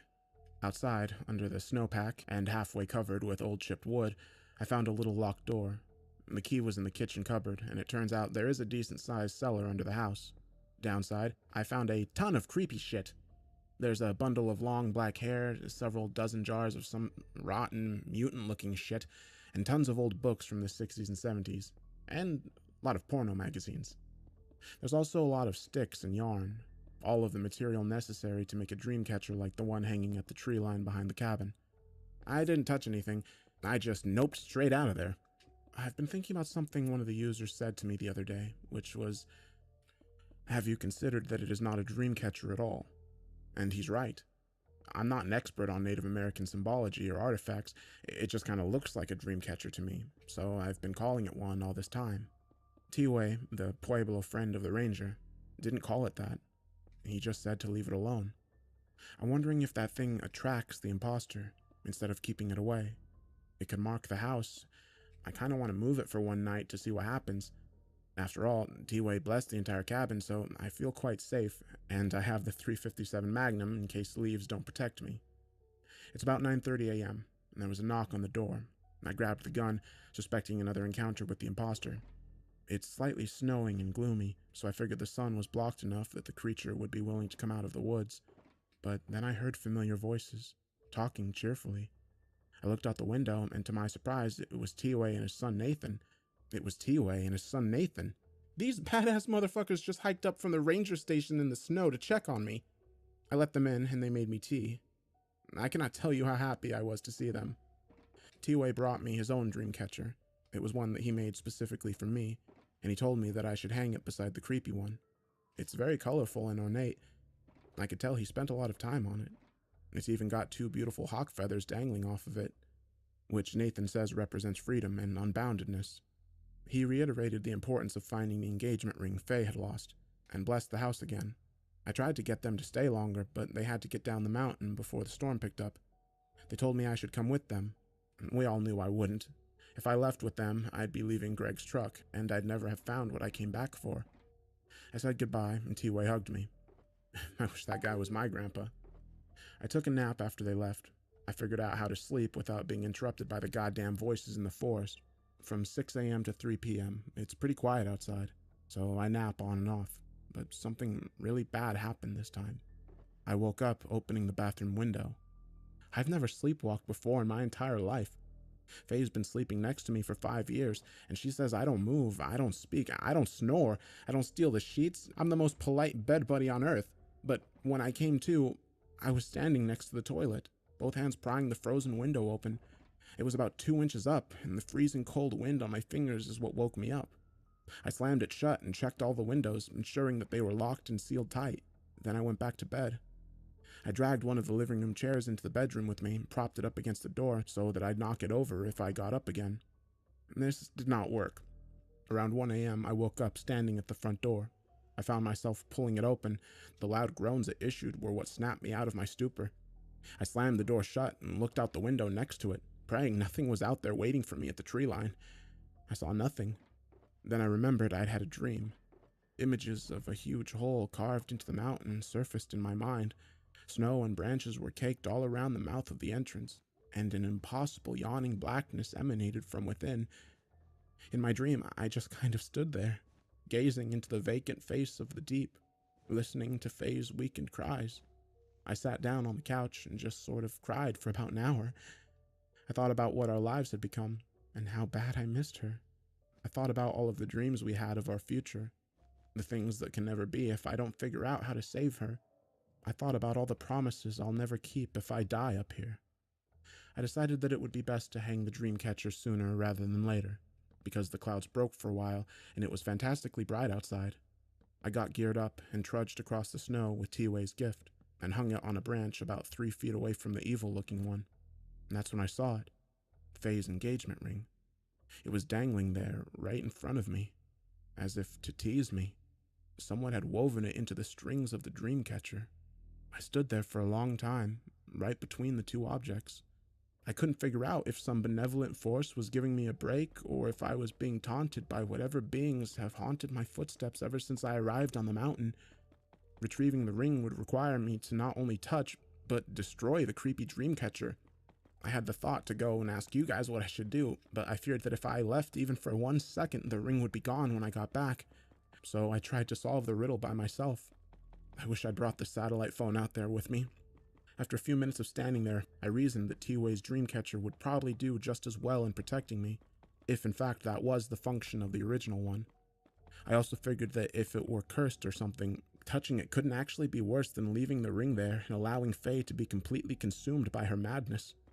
If the ring has anything to do with the creatures who are controlling Faye and me while we sleep, then getting it back is a priority over not touching weird stuff in the woods. So that's what I did. I broke the brittle thing apart and took the goddamn ring back. What else could I have done? And if, as on cue, I noticed something out of the corner of my eye. It was a person standing in the snow beside a tree, about 20 feet from my left side. I was so scared I didn't look directly at him. I just watched him in my periphery and prayed that he hadn't noticed me. It was a man with black and gray hair and dark clothes, facing away from me. His head was tilted all the way back. He was looking way up at the top of the trees. His limbs looked mangled and bent and elongated, even without looking right at him. I slid the ring into my pocket as slowly as I could, trying not to make a sound. And as I did, the man hobbled around and faced me. I really didn't want to look now. I just slammed my eyes shut. I knew he was looking at me. I could feel his gaze on me. He started gurgling and making throaty sounds, then said in a voice so threatening I can't even begin to describe, "Felix, I know you. Felix, I know you, Felix. I know you. Over and over. I took off running and screaming like a bat out of hell. I screamed all the way back to the fucking cabin. I barricaded the front door with the couch and burned up half the stage I had left. I even prayed, like an actual prayer. I hadn't done that since I was 15 years old. I'm really struggling with recording this last part. It's taken me hours to finish this entry because I keep getting up to distract myself. The ranger isn't answering his phone, nobody's at the station. Maybe the power's out.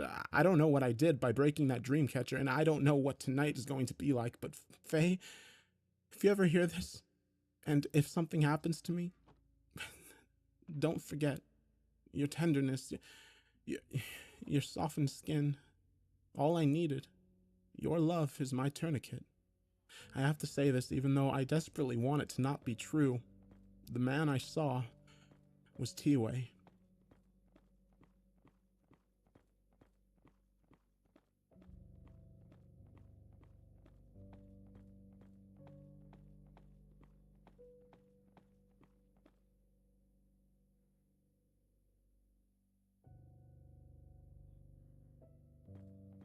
Things have spiraled out of control up here on the mountain. I made a decision that changed everything, and it almost killed me.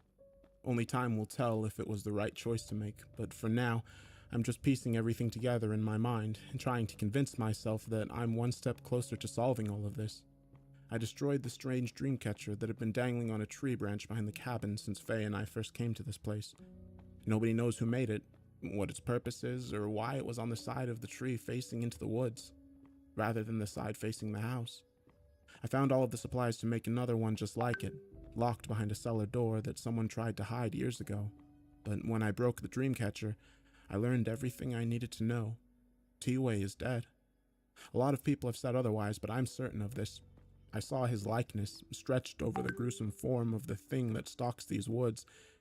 It was broad daylight, and the look on its mangled face told me exactly what I didn't want to accept. I really am all alone. Several Redditors have speculated that this thing only shows itself at night and always faces away from me because it cannot convincingly appear human, not without the help of the recently dead. T-Way confirmed this during his first visit to the cabin, but when I destroyed that dream catcher, there it was, proudly masquerading in the skin and hair of my best friend on this mountain. In the sunlight, no less. I cannot even imagine how his son Nathan must feel, if he's even alive. The two hiked back to the ranger station from the cabin, knowing a blizzard was coming. I'm sure that's when T-Way died. When I got back inside the cabin, I completely lost it. I barricaded the door and the windows with every piece of furniture I could, but there just isn't enough stuff inside the cabin to protect me. So I sat there on the floor against the bed, clutching the gun, sort of wishing my dark visitor would come and kill me already. But of course, this is Pikes Peak. Death is not the worst thing that can happen to you here. So the mountain kept fucking with me. It was getting dark, and I was on the verge of a total psychological break. I've been running on 4 hours of sleep per night, and a few naps for the past 2 weeks. My only hope for redemption just got turned into a puppet, and I was about to find out what happens come nightfall when the dream catcher no longer functions. So what did my brain decide was the best course of action at this point? To fall asleep. I somehow nodded off. In fact, I think my brain just did a hard reset because nothing about that sleep was restful. I just went into a fear coma the minute the sun dipped behind the mountain.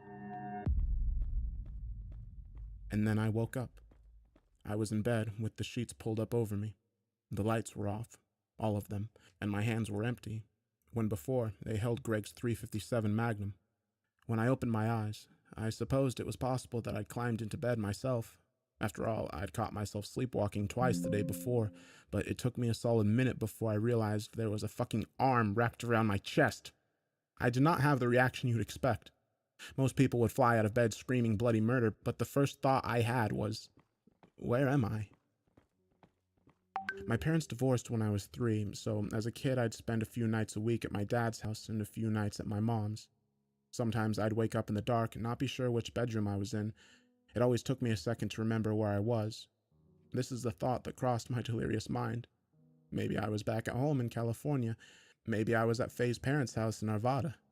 I sort of rolled out from under the arm and tried to figure out who the hell I was lying in bed with. I'd been sleeping with the lights on for the past few nights, and I'd never in my right mind have turned them off after seeing the creature so close to me a few hours ago. The body in bed beside me felt familiar. Its warmth, its texture. I was pretty sure it was Faye, but I still couldn't remember if she was really with me up here. Then she spoke. She reached through the dark and touched my face and said, "What's wrong, Pop-Tart?" Yeah, that's actually the nickname she gave me. Love me some s'mores Pop-Tarts. I wasn't really afraid, I just overwhelmed with confusion. I asked her where we were and why the lights were off.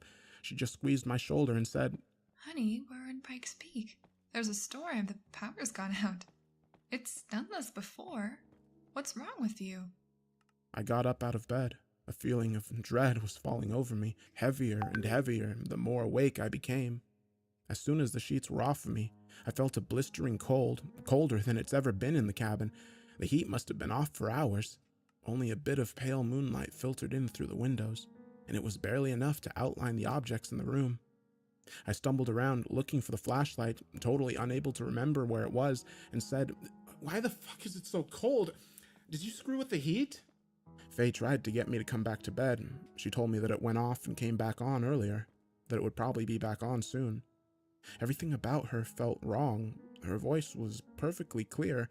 Her skin felt totally recognizable. I couldn't shake the strange feeling I had. I left the bedroom and walked out into the living room. It was even colder out there. I felt my way around with my hands and noticed a strong, icy draft coming from down the hall. It's a straight shot from the living room to the bathroom at the other end of the hall, and from where I stood, I could see the bathroom window. It was open. A big 2-by-2-foot gap leading out into the snow. I went to shout, "Why the fuck did you—" But Faye stepped out of the bedroom and stood in the hallway between me and the bathroom. She said something like, "Felix, you aren't feeling well. Do you not remember what's going on? You're sick." I almost believed her because I definitely felt dizzy and feverish, but it could also have been a mixture of disturbed confusion and freezing cold. The thought that this was not really Faye invaded my mind, and I immediately regretted not knowing where the gun was. The only words I could find were, "Who are you?" and "Why are you here?" Faye just stood there in the darkness of the hallway. The only thing I could see was a little sliver outline of her figure. Her face was entirely black, but even though her eyes were hidden, I could feel them burning into me, just as T-Ways had when I found the ring. It felt like we stood in the eye of a hurricane. Everything was totally calm, but I knew hell was about to break loose. There wasn't a single sound outside. No branches snapped, no sound crunched, no voices moaned. It was as if time had stopped completely. Faye didn't move. Even as she spoke, she held herself with the stillness of death. She said, "Felix." It wasn't going to get my attention. It wasn't going to convince me that she was really my fiancé. It was a threat. She was reminding me that she knew my name. I still don't fully understand what the power is in names, but T-Way and Nathan believed it, and many Redditors warned me about it. When she said my name, I felt smaller than her, even though I stand almost a foot over her head. "Do you remember the 5? She still didn't move an inch. Not even her hair kicked up in the drafts that blew in from behind her. "I can't remember. Not in this place." I didn't know how to respond to this. I didn't know what she was talking about. All I could say was, "Get out. You're not welcome here." Again, Faye didn't move, but she did clear her throat, and the sound she made was about 2 octaves deeper than the real Faye's voice. She inhaled sharply and said, "Tell me about the number 5. And that's when I knew. I remembered where I was, what day it was, and exactly what had happened up until this point. My visitor had finally come to call, and no longer needed to be invited. I deeply regretted breaking that dream catcher. My hands instinctively slid over my pockets, and to my relief, the little shape of Faye's engagement ring pushed back against my fingers. There was nothing else to do. I decided to throw down the gauntlet. I figured it was probably time to die anyways, so I might as well go out bravely. I said, "I know who you are, and you will never be Faye." She took a menacing step toward me. A gurgle seeped out of her throat. She inhaled again, more slowly this time, and demanded, "I want to know about the number 5. Tell me, Felix." I looked all around me on the counters for a weapon, but found nothing. The knife block was on the other side of the short wall that divided the living room from the kitchen. There was only one roll of paper towels within reach, but in retrospect, I was so amped with terror that I probably could have beaten her ass to death with it. I don't have a clue what that number means, I said. In fact, about 5,000 people online don't either. Nobody knows. Only Faith knows. My visitor started shaking with rage. Her face was wreathed with impossible black. There was an endless abyss in it that stung my eyes. But then I realized something. This creature, whatever it is, has had access to Faye's mind for several hours every night. Maybe for many years. Maybe even since she first visited the cabin, when she was 5 years old. And in all that time, it still hadn't learned anything about her. It could never perfectly imitate her because she kept some things buried so deep in her subconscious that not even this thing could find them. Whatever the number 5 meant to Faye, that deep place is where she kept the secret. She didn't even go there in her dreams. The next part was all a blur. I said something like, "You are the one who speaks to her in her sleep." The visitor kind of nodded. I said, "You ask her things. She answers you. I hear everything she says." The visitor didn't react. And then I said, "You've asked her this question, just like you're asking me now, and she always says, 'No, no, I can't tell you.'" My visitor took another step forward, dragging a hand along the wall, as Faye had so many times in her sleepwalking fits. It raised up on the balls of its feet and twitched violently. It said to me, "I will make you tell me." It didn't try to mimic my fiance's voice anymore. It sucked in huge breaths, trying to control its rage. There is a certain feeling you get when you're about to die. When you're in danger and you might die, fear completely overwhelms your senses and compels you to flee, to fight, to save yourself somehow. But past that point, when you know you're going to die, that fear becomes useless and disappears. This has happened to me only once before, when I was sucked into a riptide at the beach during an El Nino winter as a teenager. In that moment, I just wondered, will my body ever come back to shore? Will they ever know what happened to me? In this moment, my heart slowed down, and I didn't feel cold anymore. I just stood there, ready to be mauled by death. I was satisfied in the knowledge that I had not given this creature what it wanted, and therefore blocked it from using the knowledge as a weapon against Faye. Whatever 5 meant, this thing needed it to take full possession of my fiancé, and I wasn't going to let that happen. I laughed. I actually laughed and said, "Well, you're shit out of luck, buddy, because I don't know what the hell it means. Maybe you can tell me when you figure it out." The imposter laughed right back, in my voice, a perfect mimicry, and it said, "Well, then I don't need you anymore."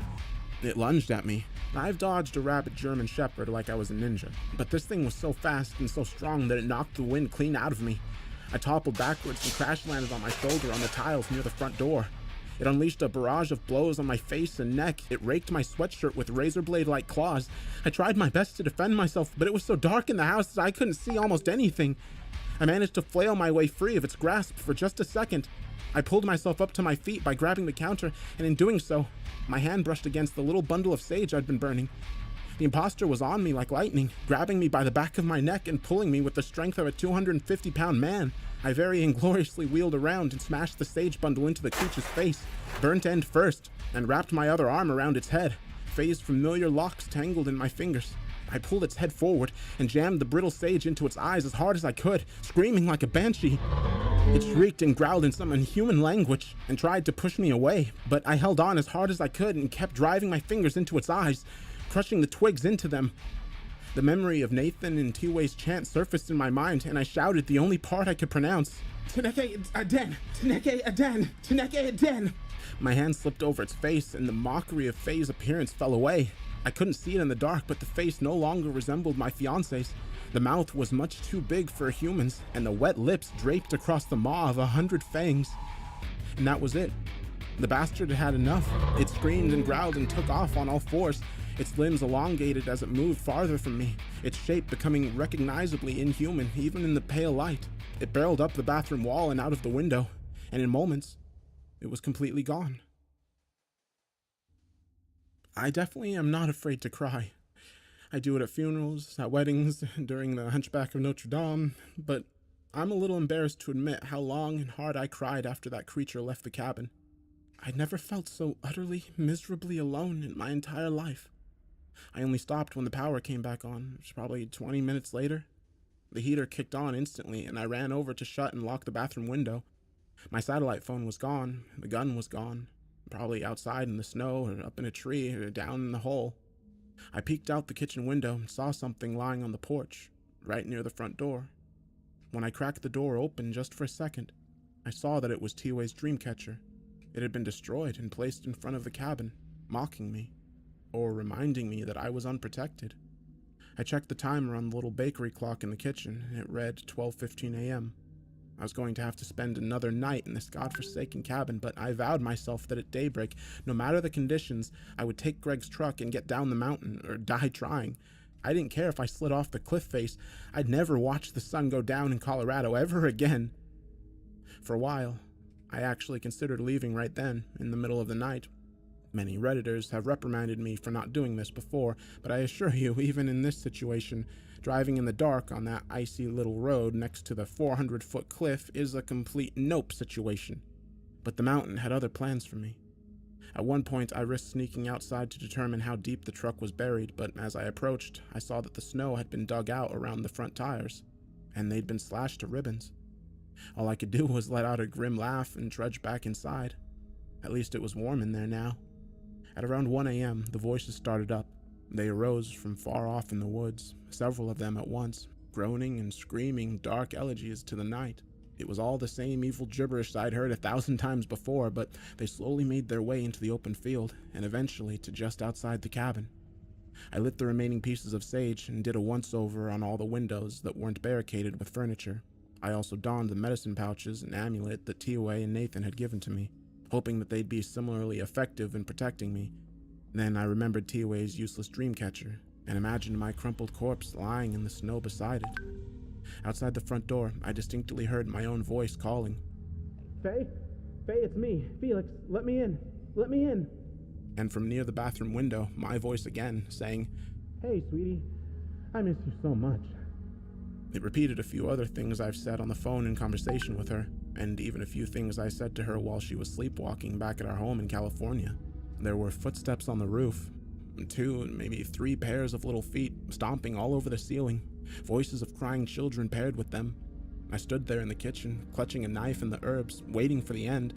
The voices circled the cabin, as though a handful of deranged lunatics were slowly marching around the perimeter, singing the songs of hell as they went. They begged for help, they laughed maniacally, they whispered and screamed and talked entirely to themselves, all at once. Their dim shadows passed the window curtains over and over. I heard glass breaking in the bedroom, and then in the bathroom. The stomping on the roof grew louder, and the voices at the front door grew more urgent. Someone began knocking on the door, and the others tapped on the living room windows, and they all started screaming. Faye, Faye, let us in. And Felix, are you there? And then, as if heaven sent, a blinding white light illuminated the entire cabin from outside. All of the window curtains at the front of the house lit up, and the sound of motors drowned out the hellish cries. Someone had driven up to the cabin. I heard doors opening and men calling out coherently. The footsteps on the roof thundered overhead to the back of the cabin, and the screams of children drifted off into the woods out back, echoing as they withdrew. The ranger bashed on the front door, calling out my full name, instructing me to come outside. I looked out the window and saw 5 men, some in uniforms, and the ranger. There was a humongous off-road snowplow, 2 snowmobiles, and a big truck. They'd come to save my life. When I went outside, I just walked up and hugged the ranger. I didn't even grab my winter jacket. He informed me that they were getting everyone off of the mountain because of a problem with the power grid. He said he'd feared I'd freeze to death. The ride down the mountain would have been the happiest ride of my life, except for the view. We snaked across slippery white roads, and even with the truck's high beams on, I could see the brightest stars I've ever witnessed. But beneath them, dangling in the trees, were dozens and dozens of human bodies. They swung by rope from their feet or necks. Some of them were flayed or missing parts. The ranger didn't appear to notice, and I kept my mouth shut. As they passed overhead on our downward crawl, I could almost make out their frozen faces, lifeless for years, maybe decades. Their black blood stained the trunks of the trees. I'm not sure if these were the spirits T-Way talked about, or if I'd simply been experiencing temporary insanity. I'm not sure I'll ever know who they were, but I'm guessing that if the ranger showed up any later, I would have become one of them. I will never forget the haunting image of passing underneath them. We arrived at the ranger station and remained there overnight. I slept in a cot in a room of about 15 people, all locals from different places on the mountain. I asked the ranger if he'd heard from T-Way or Nathan, but he said he had not. The next morning, one of his men drove me straight to Denver International Airport, and I boarded a plane without any luggage whatsoever. It didn't matter. I had the ring in my pocket, and I'll never need a jacket again as long as I live. When I finally got home, Faye let me have it. She kept kissing and yelling at me. I understood. She was angry that I'd spent so much time trying to take control of this situation, treating her like a child and disregarding her feelings in my crusade to rescue her. She was upset that I consigned her to the care of my best friends without asking, but seemed to appreciate their help. Richard and Jason were very happy to leave my house and never look Faye in the eye again, although they did have some good news for me. Faye had not sleepwalked or slept-talked or done anything out of the ordinary in over 24 hours. This corresponds almost exactly with when I retrieved the ring from the Dreamcatcher. After an hour or so of reprimanding me for being a thick-headed idiot, Faye forgave me, and we laid together in bed and talked about everything. I apologized for her for the way that I had treated her and put the ring on her finger. She looked relieved to have it back on. I swore I'd never screw up like that again. We both slept a full night. No strange night terrors or bad dreams or sleep disturbances of any kind, and in the morning, yesterday morning, we had Faye's favorite, waffles. At about 11 a.m., I received a call. To my great relief, it was Nathan. I immediately pressed him for information about T-Way and what exactly had happened after they left the cabin that day. He ignored my questions and said very ominously, "Please let me speak to the one who followed you home." I said something like, what? To which he replied, "The one that calls itself Faye." My fiancée and I had been sitting on the couch watching the most recent Game of Thrones, so I just sort of handed the phone to her and said, "It's for you." She put it to her ear and said hello, and then listened for about a minute. I could hear Nathan speaking, but I could not make out what he was saying. Suddenly, a volcano of black puke exploded from Faye's mouth. It absolutely covered the couch and carpet, and sent me nearly jumping out of my skin in the process. Faye doubled over onto the floor like a rag doll, coughing and sputtering. I fell to my knees beside her, panicked, and asking if she was all right. I picked up the phone and screamed at Nathan, demanding to know what he had said to her. Nathan just said, "Please, Felix, please listen," and then proceeded to recite some sort of chant or incantation. A wave of syrupy vomit rushed up my throat and out of my mouth, and as with Faye, it was oily black. I'm actually an emetophobe, so vomiting sends me into a state of near catatonia.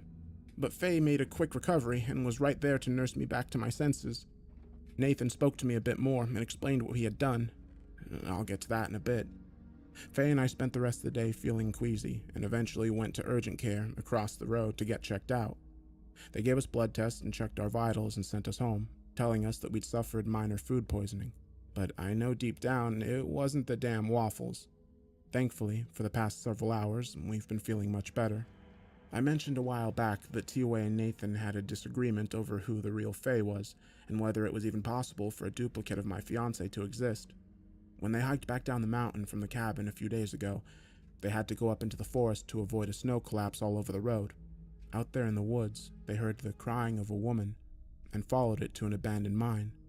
Both of them knew that it was very likely a trick, but T-Way said that it was their duty to explore the possibility that Faye was alive somewhere on the mountain.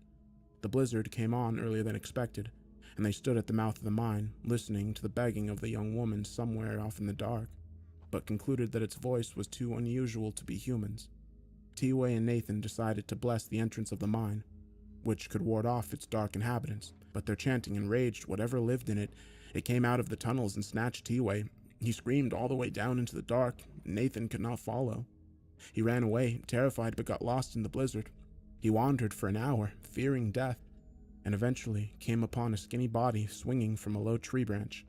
It was so fresh the blood hadn't fully frozen. Nathan knew it was his father's corpse. Eventually he found his way back home. He said his father's voice guided him out of the squall. Nathan explained to me that the imposter's goal of taking over someone's mind was different from its penchant for killing people. These creatures hunt and kill at random, salvaging the human parts that they need to walk the earth as mortals for a short time, but their real pleasure derives from conquering a person from within. Faye was one of the unlucky few that are chosen in this way, and the imposter's fixation on her had lasted for decades. After long enough, their continued presence in the body and mind of the victim leaves a stain on the soul. This corruption necessitates a purge, hence the barf party we had in the living room, whose stains, by the way, I have thus failed to banish. Nathan invited me to the funeral ceremony for two-way. I sadly declined, as I'm already on the verge of losing my job and flat broke from this experience, but I promised that I'd honor his memory in my own way. I can't go back to that place. Fortunately, Nathan was more than understanding and promised we'd meet again soon. I'm still thinking about all of this. I do not yet have all the pieces of the puzzle. I have part of this figured out. The imposter gave Faye's ring back to me. They wanted me to destroy the Dreamcatcher. The ring was an object of great sentimental value, both to Faye and to our relationship. The creature used it to invade Faye's mind and control her thoughts. Its goal was to convince her that it was me, so that she would welcome it into our house late at night. The home, Nathan said, symbolically represents the body, just as the ring represents our union. To be welcomed into the home is to be granted access to Faye. But because the imposter could never learn everything it needed from Faye to mimic me, it gave up on that project and instead came after me. It returned the ring to me, thus giving up its power over Faye, but I broke the Dreamcatcher to retrieve it. As it turns out, that creepy, mysterious Dreamcatcher was in fact protecting the cabin and everyone inside it, which is why the imposter needed to be invited in. When I broke it, the creature could have easily come in and killed me, but it needed information from me before it did. It needed to know one of Faye's darkest secrets to rule her. I'm not sure I'll ever unravel the mystery of the number 5, but I do know one thing. Not knowing what it means actually saved Faye's life. I'm not sure I ever want to know. As for Faye, she's back to normal and in perfect health. She sleeps soundly and only mumbles a bit, which is pretty normal for her. Her sick sense of humor has returned as well.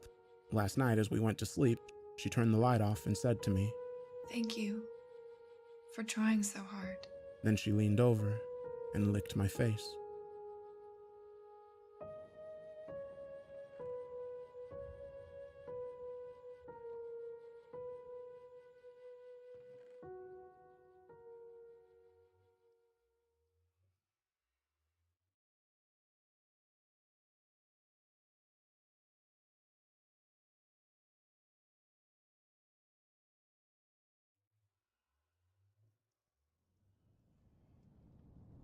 In Appalachia, there was a man that the locals referred to as Elias Crow.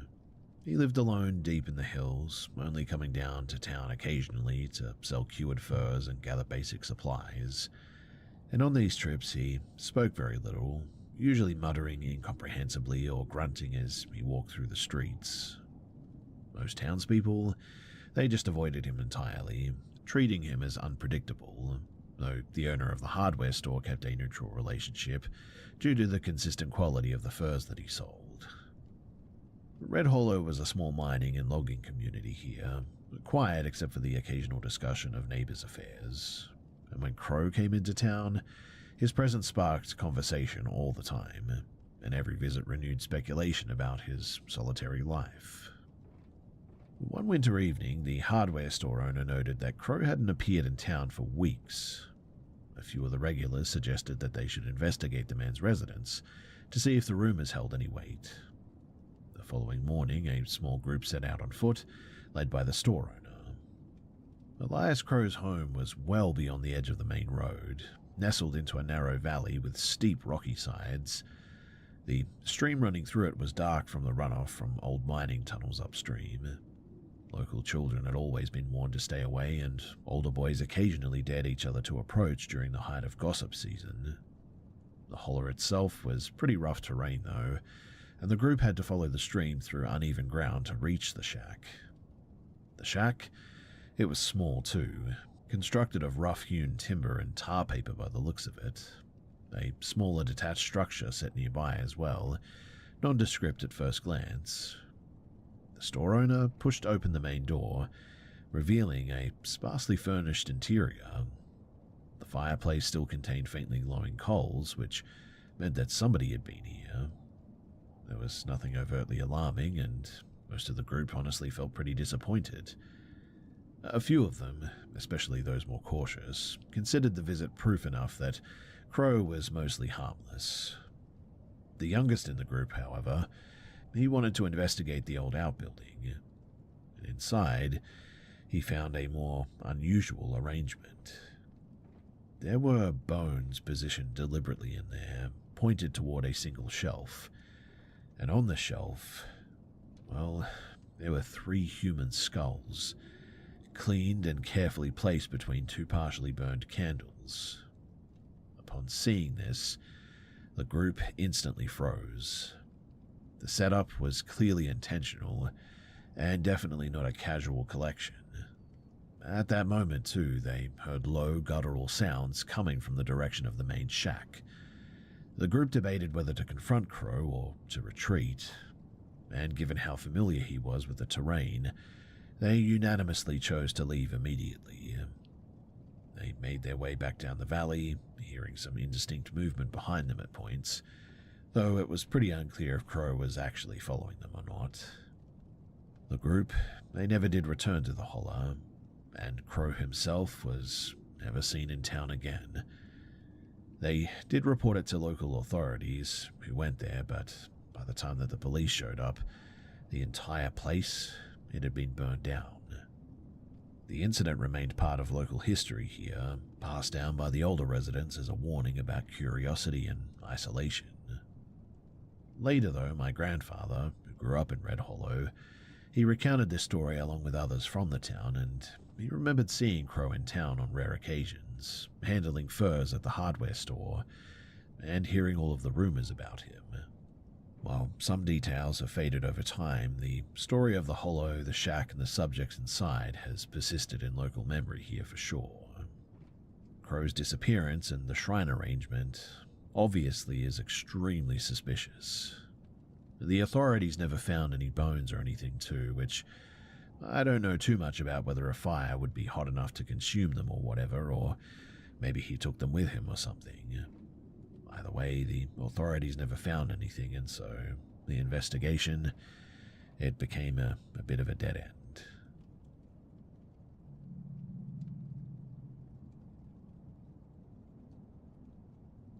So, several days a week, I was responsible for collecting my younger brother from his school at the time. He was 8 years old, and our parents worked pretty late, and the arrangement had been routine for over a year without any issues. The area was considered pretty low risk, with minimal crime and a strong sense of community. Children, they frequently walked unoccupied here, and it was not unusual for families to leave doors unlocked during the day too. The route from the school to our house involved a gradual incline through a residential zone, followed by a longer descent along a service road bordering undeveloped land. The descent was poorly illuminated. There were streetlights at the top and the bottom, but the central stretch, maybe about 400 meters, had no lighting at all, really. During the winter months, too, this section was pretty much fully dark by late afternoon. Now, on the day in question, nothing stood out initially, and my brother and I left the school grounds at the usual time like we always did. He was talking about a classroom issue or something, I think, and I was sort of paying partial attention while scanning traffic, as I normally do. We reached the top of the incline and began down the unlit road, and within seconds of entering that stretch, I got a really bad feeling. Something just wasn't right, and I couldn't immediately put my finger on it or see what it was, but I just felt weird. There was no noise and no visible movement anywhere, and no change in the surrounding or anything. But the reaction that I had was instinctual, I suppose. I felt tense all of a sudden, and I was urgently sort of looking around, trying to assess the environment around us, but I couldn't see anything. I stopped walking, though, and we turned around for a bit. Maybe about 20 to 25 meters behind us was an adult woman walking in our direction. I hadn't seen her earlier or heard anyone approach prior to that moment. Given the narrowness of the road and the absence of the side paths, though, this was pretty unexpected. The woman appeared elderly, possibly in her late 60s or older, based on her posture and her gait. But what stood out the most was her speed. She was moving faster than what should have been typical for someone of her apparent age, particularly on a downhill grade. and when she noticed that I had turned around, she altered her facial expression in a way that suggested deliberate acknowledgement rather than casual reaction, and she smiled. But the expression didn't appear friendly or neutral or even normal. It was sustained, direct, and incongruent with the situation altogether. I didn't interpret it as a social gesture at all in the end, and I didn't respond. At that point, I resumed walking without any comment. I did not want to alert my brother, as I didn't want to provoke panic or slow our pace through confusion or anything. I mean, our house was less than 5 minutes away at this point. After about 10 more seconds, I made the decision to change behavior without explanation, though, and I instructed my brother to run and took his hand to ensure compliance. He hesitated briefly, but he followed pretty quickly. I looked back once, and this woman was no longer walking. She had increased speed significantly and was closing the distance. And in her right hand, she was holding an object that reflected faint ambient light, and based on the shape and the grip, I could tell that it was a kitchen knife or something similar. There was no verbal exchange. She didn't shout or signal. The behavior suggested pursuit rather than coincidence, and we reached our property gate shortly afterward, and I opened it, directed my brother inside, and secured it immediately. I also remained at the gate momentarily to verify that it had been latched correctly. From inside of the property, I observed the woman stop on the opposite side of the fence, and I could see her 2 lower legs through the gap beneath the gate, and they were completely hairy. She didn't attempt to climb or force entry or anything, and she remained stationary for a short period, likely under a minute, I would say, before she left the area. But before she left, I noticed something strange about her appearance. Her face looked really weird. In fact, upon reflection, I think that she was wearing a mask. She left, and no further contact occurred, thankfully, but the incident was reported by my parents that evening, and they contacted local authorities, but no matching individual was ever identified, and no similar reports were shared with us afterward. We altered our routine permanently after that, though, and I no longer walked that route alone with my brother anymore, too. Thankfully, we got away that day, but sometimes I look back on that moment and I think, what if she had caught up to us? What would she have done? And was she even a she?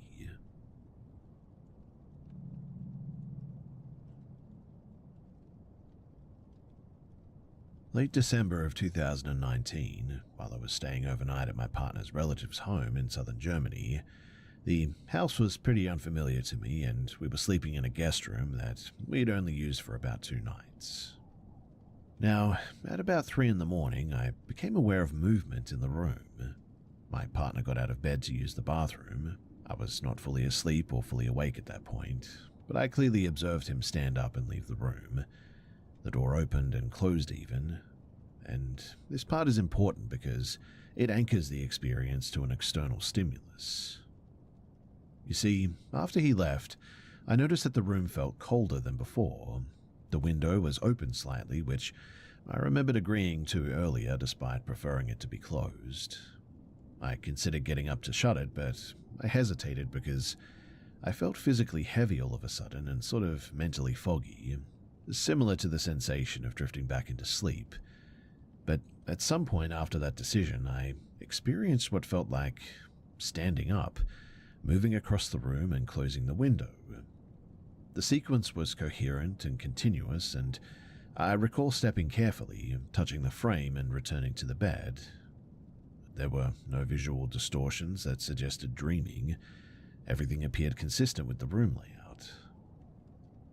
When I lay back down, I felt extremely drowsy again, and within seconds I felt an arm extend toward me from behind, resting in the familiar position my partner uses when initiating physical contact during sleep.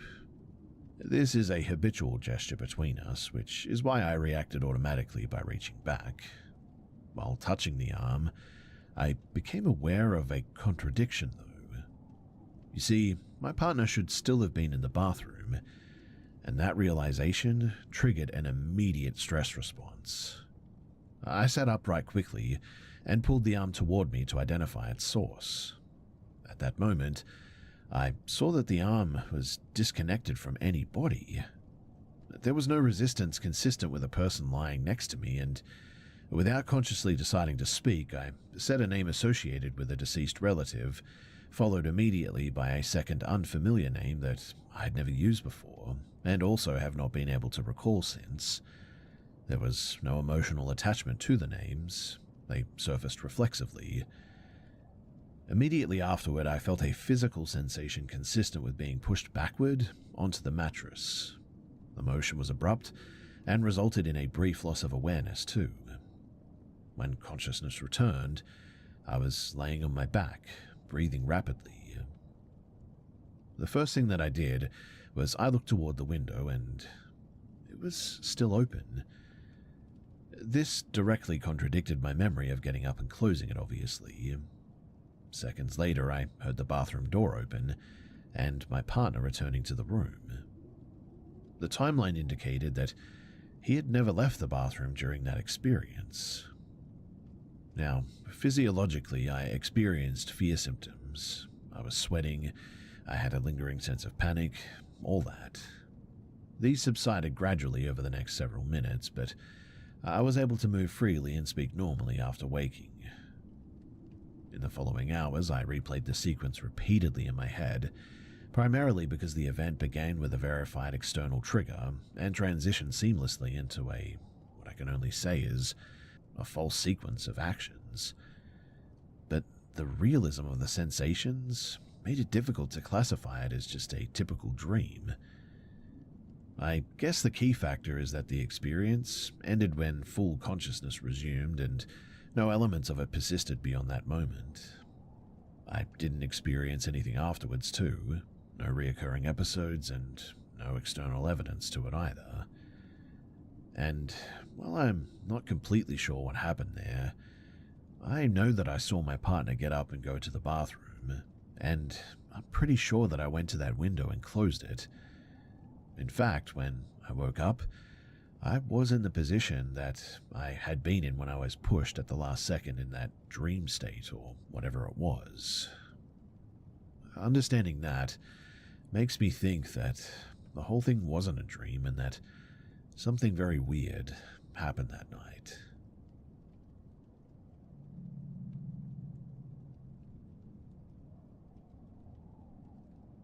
This happened when I was in Year 4, living with my family on the outskirts of Brasov, Romania. The area was semi-rural, with dense forested land extending up to the edge of residential zones and public infrastructure. My primary school sat at the boundary between developed land and some unmanaged woodland. The campus was enclosed by a chain-link fence with a locked service gate on the rear side. Beyond the fence, there was a narrow maintenance strip, followed by open grassland and then uninterrupted forest. The students, they were explicitly prohibited from approaching the fence after 2 prior incidences involving children leaving school grounds during recess. Those incidents too occurred the year before I enrolled. The 2 boys from an older class, they climbed the fence and entered the tree line. Teachers noticed within minutes, thankfully, but locating them took longer than expected. When they were brought back, one of the boys showed visible signs of distress, though. He didn't describe what had happened and transferred school shortly afterward. After that, though, recess supervision increased and access to the field adjacent to the woods was revoked entirely.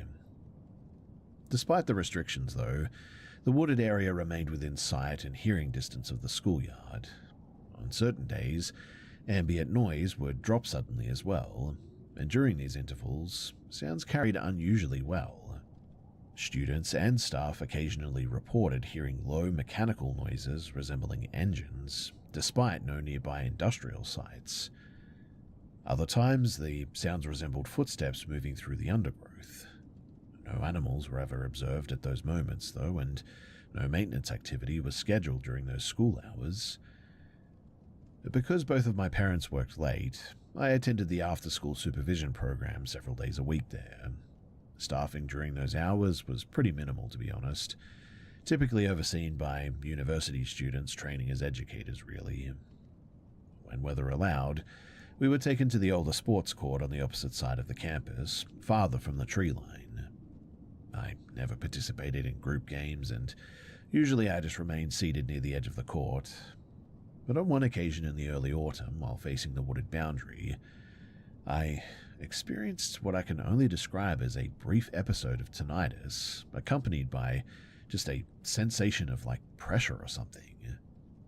At the same time, I observed the perimeter fence vibrating in a sort of localized section.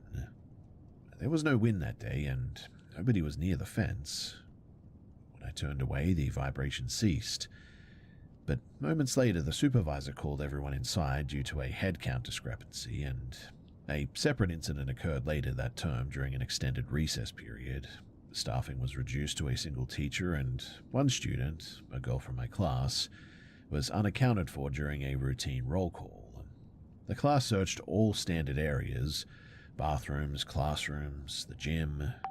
The woods were not checked due to policy, but maybe about 15 minutes later, the student was found seated near a side entrance that had been checked multiple times already. She claimed that she hadn't moved, and upon being located, she began crying and was unable to explain where she had been. Later, she attributed her reaction to an argument with another student, though no one present recalled a conflict severe enough to justify her response. At the time, these events were treated as just sort of unrelated, but in hindsight, they share common situational factors: limited supervision, transitional periods, environments that encourage misinterpretation of sensory experiences. The children lingering near restricted areas, too, were likely responding to curiosity amplified by the prior warnings and the rumors that were going around. Thankfully, nothing else happened after that, but while the experiences were pretty unsettling at the time, particularly for us kids, we got over it for the most part, and like I said, nothing ever really happened again. But the memories of that moment, they remain very vivid for me because they occurred during my formative years and were reinforced by a lot of uncertainty around it, and mostly because no one could really explain what had happened to that little girl.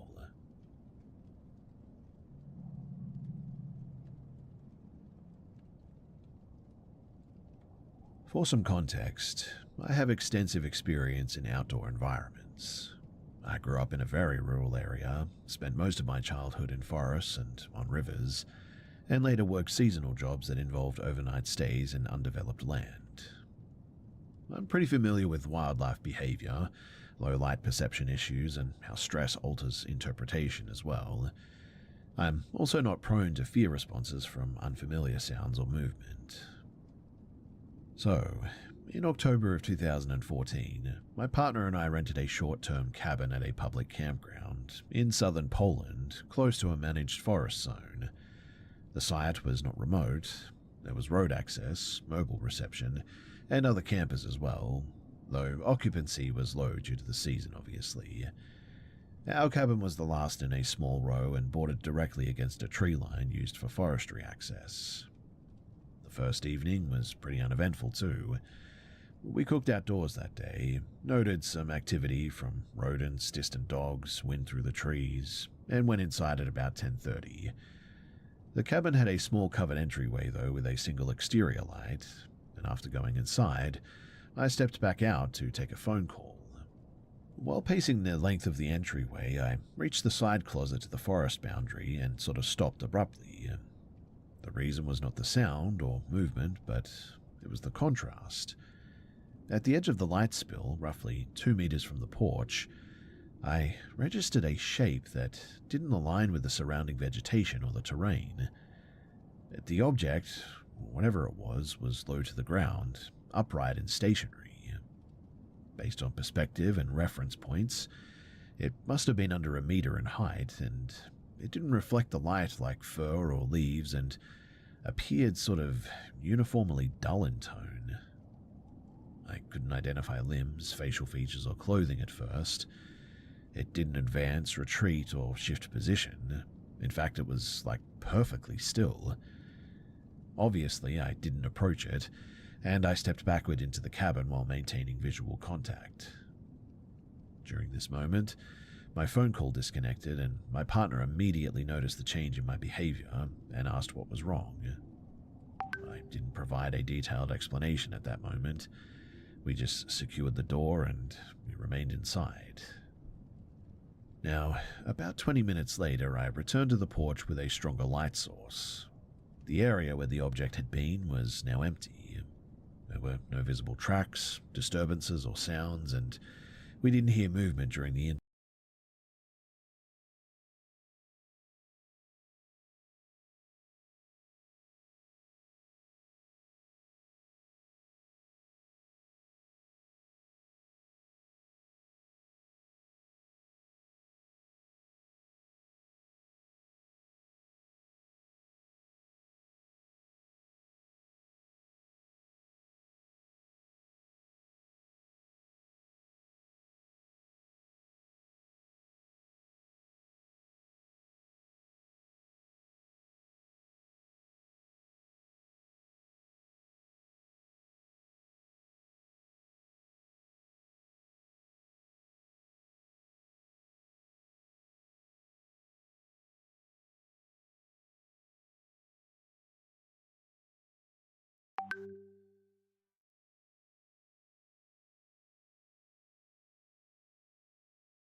Interval. Eventually, I took my mind off of it after a cup of tea and just sort of sitting down and watching some things, and then we went to bed and I didn't think too much of it. Now, the following day proceeded pretty normally until early afternoon. While inside the cabin, we experienced this sort of intense vibration accompanied by sustained low-frequency noises. The entire cabin was rattling, and the sound pressure was significant enough to really cause us discomfort. We exited the cabin along with several other campers to try to determine the source. The disturbance was caused by multiple military aircraft flying at really low altitude. The aircraft passed overhead several times before leaving the area too. We eventually went back inside after some brief discussion with these nearby neighbors, and I would say probably at around 8 o'clock I went out for a smoke on the porch again. And as I was sitting there, the entire night just sort of went completely still. What I mean is that there was no wind, there was no sound of any animals around, the rustling of leaves just completely left. It was almost like I was suddenly in a vacuum, without any sound whatsoever. It was really weird, and obviously at the time I was sort of weirded out by it, and so I got up and started heading back inside. But when I did, I could have sworn that I saw a face behind one of the trees in the nearby forest there, almost exactly where I saw whatever it was the day before. Now, I don't want to sound crazy, but genuinely, the best way to describe this face was like one of those little grey aliens that you see in films and online all the time. I only saw it for a brief moment, and man did it move quickly, but upon seeing it, I didn't waste any time and I immediately went back inside. Nothing happened that night as far as I know of, and We departed the campground shortly afterward.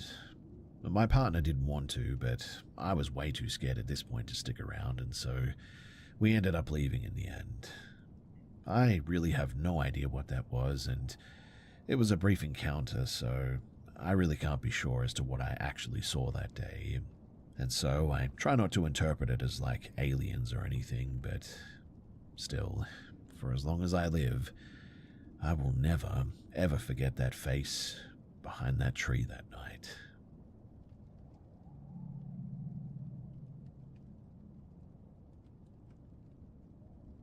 Before coal mining became a local industry, the valley near Ironwood, Kentucky was used by Native Americans for seasonal hunting and livestock management too.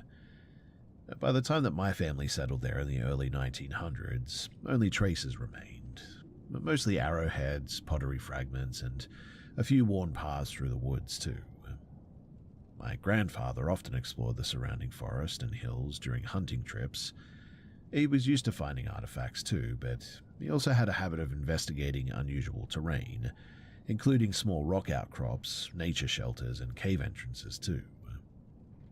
On one trip in the late 1930s, he discovered a narrow opening partway up the ridge in the eastern hills. The entrance was hidden by undergrowth and rockfall, but just wide enough for a person to crawl through. He returned home that day to plan a proper exploration, and brought his younger brother along the following weekend. They carried a candle for light and a small pack of tools. Crawling through the opening was pretty difficult, and they had to move slowly to avoid scraping themselves against the rough stone walls. The first chamber was low but spacious enough for both to kneel in. They set the candle on a flat rock to illuminate the walls and noticed crude drawings of large animals, all oriented toward a narrow tunnel deeper inside. The next section of the cave was even tighter, though. They could stand in it, but not turn around very easily, and as they progressed, the ceiling rose slightly too, and a second chamber opened up. At that point, the candlelight revealed a figure emerging from the rock face, and at first my grandfather thought that it was another explorer or maybe a hunter, but the figure remained perfectly still. It was humanoid, proportionally correct in form, but its presence was unusual, as how he put it. As they drew closer, they realized that the figure, it had no head, and seemed to be carved directly from the stone wall. The sculpture, which is what it looked like, extended several feet above their height, with smooth features on the front and rough, unfinished edges on the back. The neck had a jagged break where the head would have been, but the rest of the form was remarkably well defined. My grandfather later explained that the figure felt threatening when they first saw it, and created a sense of imbalance as though the space itself was reacting to their presence. He and his brother didn't linger, they retreated carefully, leaving the candle behind. But as they were leaving, they both said that they heard whispering noises coming from deep in the cave somewhere, saying that it sounded like it was coming beyond where the statue was. They couldn't quite pinpoint where the sound was coming from because of all the echoing in this cave, but they were sure that they were hearing what sounded like somebody speaking, and it sounded like a language, but they couldn't be sure. Either way, upon hearing that, they quickly got out of there, scraping themselves on the way out in the hurry that they were in. My grandfather has passed away since he told me this story, but it's something that I never forgot, and when the property eventually left the family, apparently the cave remained undisturbed and hidden in the hills, preserved by the natural environment, I suppose. After all, it was pretty hard to find. I really don't know what to make of this story, to be honest. My grandfather certainly wasn't the sort of person to lie or make up stories like this, so I believe him, but exactly what it was, well, even he didn't know.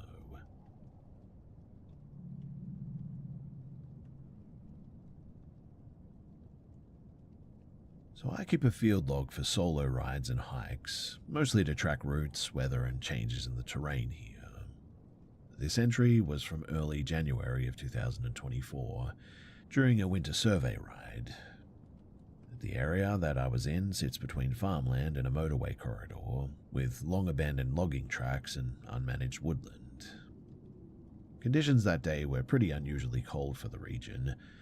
Overnight temperatures were well below freezing, in fact, which eliminated the persistent mud that had made the area pretty difficult to navigate, well, in previous weeks anyway. Visibility was clear despite a reoccurring fog pattern in the valley below. Fog had been present daily since the last new moon, including that morning, but it didn't extend into the ridge elevation, and I noted the pattern without drawing conclusions. Upon arrival, ambient noise was minimal, wind was negligible, traffic from the nearby autobahn was intermittently audible, depending on direction and elevation that you were at. Wildlife activity, it appeared low that day, which was consistent with the temperature in that time of year. I stopped first at an open meadow where I had previously documented several small wooden structures constructed from small branches. They were sort of loosely stacked, resembling makeshift shelters or marker piles maybe, rather than permanent structures.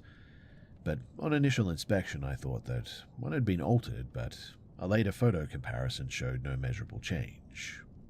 The difference appeared to be lighting and shadow angle, probably due to an earlier arrival time. I continued along the track and passed a second structure further down slope. This one appeared more compact and partially collapsed, consistent with snow load and freeze-thaw cycles. I recorded photographs and GPS coordinates as I usually did, and later I decided to revisit a wooden depression that I had last entered the previous year, during an October full moon. The trail leading down is pretty narrow, steep, and heavily shaded, with limited sightlines, and from the ridge, the area appeared significantly darker than the surrounding forest, likely due to the canopy density and slope orientation. Now, before descending, I paused longer than I usually did. I experienced a strong reluctance to go forward, which I attributed to a combination of fatigue, low temperature, isolation, and memory of prior difficulty navigating that section. But despite this, I proceeded anyway. As I entered the lower section, I became increasingly alert, though. My body's response was notable, too. I suddenly had an elevated heart rate. I felt tense, and my auditory sensitivity went up. These reactions were disproportionate to immediate stimuli, but explainable by stress responses in an isolated environment, I suppose. But maybe about halfway down, I heard movement in the dense brush to my right. The sound was heavy and irregular, consistent with a large animal or maybe a person moving through the undergrowth. Visibility was very limited. No visual confirmation followed, and I dismounted and scanned the area without approaching the sound source. At this point, I experienced a really strong feeling as to not use my headlamp or move toward that noise. This was a conscious decision, based on the risk assessment rather than fear, I suppose. In low visibility terrain like this, illuminating oneself can reduce situational awareness rather than improve it. So I remained stationary for several minutes, and during that time I noticed displaced leaves and branches further down slope, suggesting recent movement, though direction and cause were pretty unclear. There was no vocalizations, shadows, or follow-up sounds after that. I chose to stop and eat, partly to regulate stress and also partly to avoid rushing a decision. I sat on a nearby tree stump and ate the food that I had packed. I also poured a small amount of alcohol onto the ground, not as a ritual, but because the flask had leaked slightly and I chose not to carry excess liquid back uphill. Following this pause, though, my body's response seemed to normalize. The environment didn't change, but I guess my perception must have, but after that, there were no further sounds. I completed the additional documentation, and then I began to exit the area. And I must have been about maybe halfway up the track when I turned around to take one last glance at the area. When I did, I saw the strangest thing. There was this completely white creature that looked so thin that It was almost just bone. It was standing off to the right near some bushes and some trees, but I only saw it for a brief moment before I just took off running because whatever the heck that was, it was not normal. I'll try to describe it briefly as I got a pretty good look at it, but I didn't see it for too long. So it was completely emaciated, completely white as white paper in fact. It had a sort of boxy look to it, or rectangular in shape, elongated arms down to its knees, and it had these large black eyes that sort of looked like they were almost popping out of its head.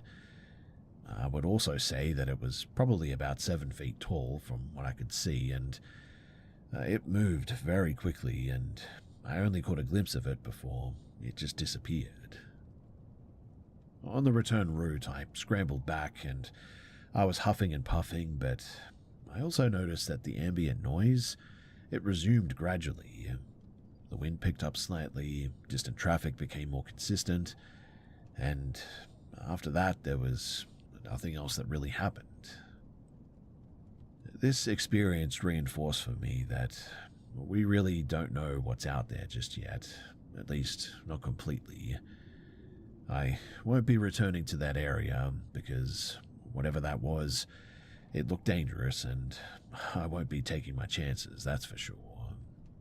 But I do have the area marked out on my GPS locations, and so I guess if somebody else wants to go and visit it at some stage, I could give them the coordinates to go and take a look.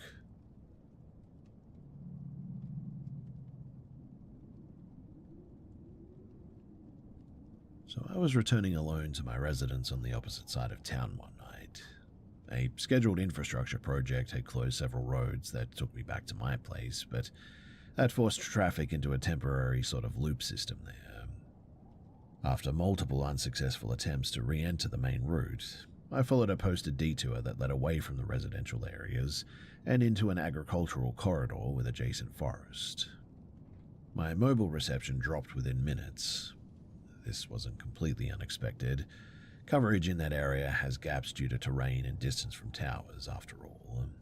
I had driven through the area before during daylight hours, though rarely ever at night. The road ran straight for several kilometers, though, alongside unmanaged woodland. There were no houses, no footpaths, and no visible access points. Due to uncertainty about upcoming turns and the absence of navigation data, I reduced speed significantly. Less than a minute after entering this stretch, I heard a sharp metallic impact against the rear left side of the vehicle. The sound was distinct from road debris or tire contact. It was abrupt and directional, consistent with an object striking the car from the side rather than the vehicle hitting something on the ground. It even sort of buffered the car a little bit. I braked and stopped immediately, pulling onto the shoulder where there was some lighting overhead. I remained inside the vehicle, though. Exiting the car didn't seem like a good idea given the location, the time, and also the lack of visibility. While adjusting the mirrors to assess damage, I noticed an object lying in the roadway behind the car. Under the streetlight, it appeared to be a steel wrench, medium-sized, placed or dropped there, it seemed, rather than shattered or bent from impact. Its position aligned with the sound that I had heard earlier, but before attempting to really document it, my attention was drawn to movement across the road. The streetlight illuminated several meters into the forest edge, and within that lit boundary, I saw a person standing just off of the asphalt. The individual was facing away from the road, oriented directly into the trees, and the person didn't step forward or backward, but shifted slightly, enough for me to register the posture and the clothing.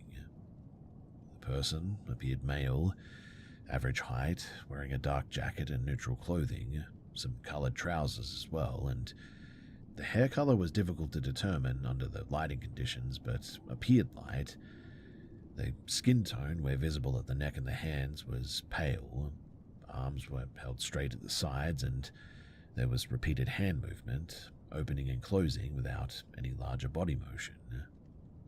No attempt was made to approach the car from what I could see. the individual didn't turn around. There was no vocalization, gesture, or visible tools or anything. At that moment, the absence of other vehicles became way more significant for me. The road was otherwise completely empty. There were no parked cars, bicycles, or nearby dwellings that would reasonably explain someone standing in that location at that time. I didn't wait for further clarification. I realigned my mirrors as best as I could and left the area immediately, accelerating until I reached a populated zone with reliable lighting and traffic. But as I left, I looked into the rearview mirror, and that's when I noticed that there was more than just one person there. In fact, several people stepped out of the darkness and onto the light of the road as I was leaving. I'm pretty sure that that was a setup and that those people were waiting for me to step out of my vehicle. Boy, am I glad that I never did.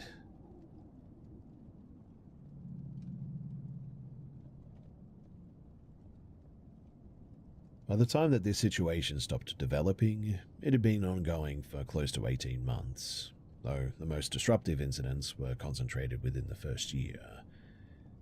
As of now, there has been no confirmed activity connected to it for roughly 8 months, which is the only reason that I considered it resolved rather than ongoing. So, in early 2023, I was living in a rental property in suburban eastern Colorado, just outside of a mid-sized city.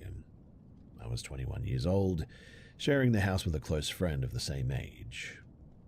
The neighborhood was generally stable, families, long-term residents, minimal reported crime. Rent was pretty high, maintenance response was pretty slow, and interaction with the property owner was limited to automated messages and occasional inspections. The structure itself had a partially underground lower level, accessible only from the exterior. That space was unfinished and pretty irregular. According to the landlord, the house had sustained damage years earlier when a large tree fell near the foundation or something, resulting in structural modifications that apparently left a sizable crawl void along the rear wall. The area was not sealed in a conventional manner too. The basement contained 2 water heaters, one active, one disconnected and unused, along with some stored items of minimal value. We did not routinely access the space, and initially we just sort of kept it unlocked. Now, the backyard was enclosed by a low fence. I owned a medium-sized herding dog that had unrestricted access to the yard during the day through a doggy door. The dog was non-aggressive but vocal, but also not very protective. Also, located in the yard was a deteriorating storage structure left by a previous owner or something. It was no longer in use, though, and contained nothing of significance. Several months into the lease, one of our adjacent neighbors, whose spouse worked in law enforcement, approached me to report an interaction that had occurred earlier that afternoon. A man driving an older pickup truck, he had entered our driveway and had apparently attempted to access the backyard. When questioned, the man claimed that he needed to verify information related to a water heater located in the basement. The neighbor prevented him from proceeding and advised him to return when the tenants were present. Initially, I assumed that this individual was affiliated with the property management. That assumption, though, was disproven after direct confirmation with the landlord. Further discussion revealed that the individual was the previous owner of the property, who had sold the house several years earlier. Contact attempts between the landlord and also the former owner were pretty unsuccessful. No explanation was provided, and the matter appeared dormant for several days. But that all changed when, during a work break, I received a notification from my doorbell camera. 2 detectives from another state were at the front door requesting contact. They were attempting to locate the former owner in connection with outstanding warrants related to firearms theft and controlled substances or something. The address that we lived at was listed among the locations associated with him. After being informed of the earlier access attempt, the detectives expressed concern that items may have been concealed on the property prior to sale, and that the former owner was attempting retrieval. They advised securing all external access points to the basement immediately and exchanged contact information pending coordination with local authorities. Now, before any formal search could be arranged, the individual appeared again on 2 occasions. One instance was captured partially on camera, him knocking repeatedly at the front door while driving the same vehicle previously described. The footage, it was degraded due to low battery, but sufficient enough to identify him for sure. On another occasion, he contacted the landlord directly and provided a different justification for being on the property, this time claiming ownership of the abandoned structure in the yard. Shortly after that conversation, though, we discovered that the structure had been opened and its contents disturbed. Given the previous context, this was reported. Law enforcement conducted a full search of the basement, the crawl space, and the surrounding yard, but no contraband was located. But creepily enough, what they did find was a bunch of kids' clothes down there in a sort of lockbox. Several months later, following a routine storm, a basement window was found damaged too. Entry signs were present inside of the lower level, items displaced, containers opened, and the unused water heater repositioned. This again was reported to local police, and the response this time was pretty minimal. The damage was attributed to weather, despite inconsistencies with other storm effects on the property. And at that point, several conclusions became pretty unavoidable. Access to the main living space was improbable without significant effort. The focus of the intrusions had constantly remained on that lower level. Law enforcement response was pretty limited and inconsistent. Nothing of value had been taken, but there was evidence of kids' clothes down there, which is really creepy. We reinforced the locks, altered routines, and we ceased using the basement entirely after that. Since the final confirmed incident, there has been no further activity. No sightings, no access attempts, and no damage, thankfully. But just to be clear, when I say kids' clothes, I don't just mean a few shirts or something. I mean like a whole load of different things. Like, if I had to put a number to it, I would say maybe like 30 or 40 different outfits for different kids. There were a lot of clothes down there.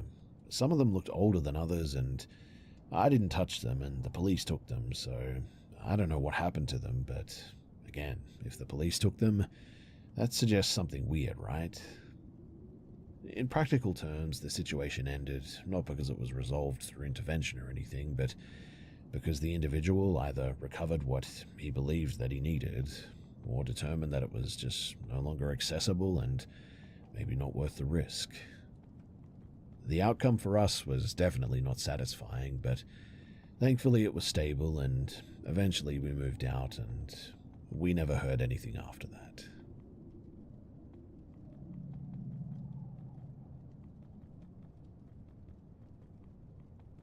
I was in the final year of my clinical training, completing a supervised placement required for professional registration. I was 28 at the time, newly relocated and living alone for the first time too.